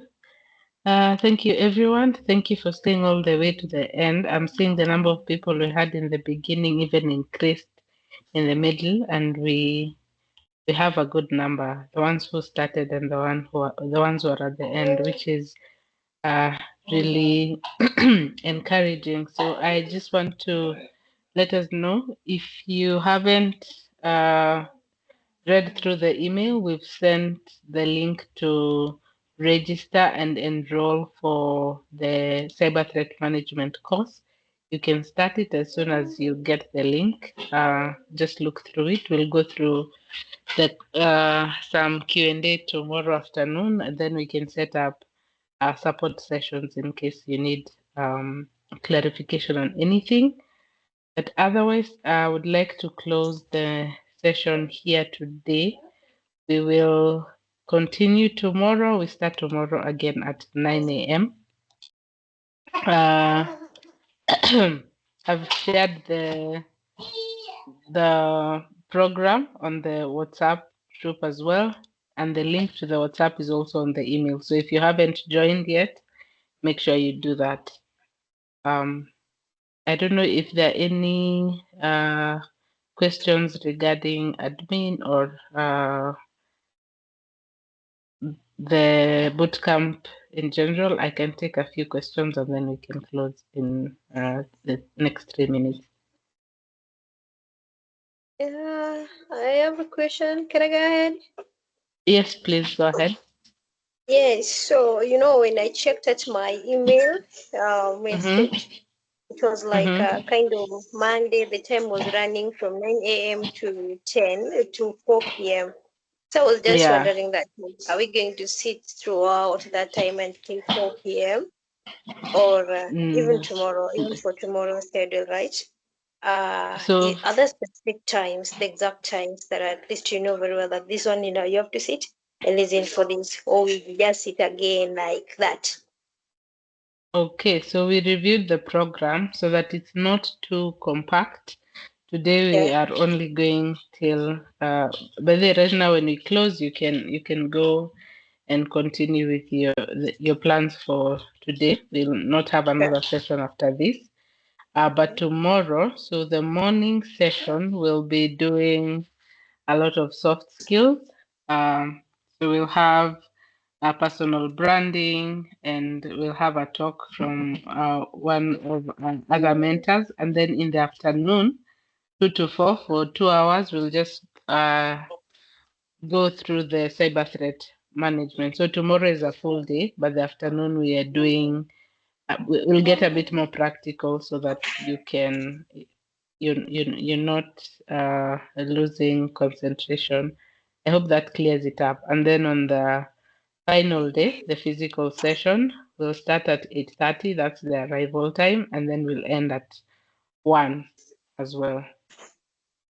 Okay, so this tomorrow you just stated that we start in the morning at 9, dealing with software skills, and then in the afternoon too, from 2 to 4.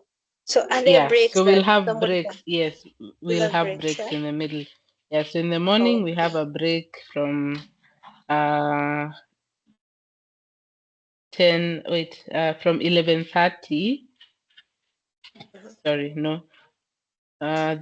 The tea break is from the morning break is 10:30 to 11, and then the afternoon break is 1 to 2. Thank you so much. All right. Thank you so much. Anyone else? Can I ask a question? Yes, please go ahead. Hello. Yeah, Hel- I just wanted to get a clarification on the Wednesday program. Mhm. Is it just an in-person only? There is no virtual session? So, with the room that we're getting, we can set up for you to listen in, but we cannot promise that you'll be able to engage with the speakers, but you'll be able to listen. Okay. Yeah. Thank you.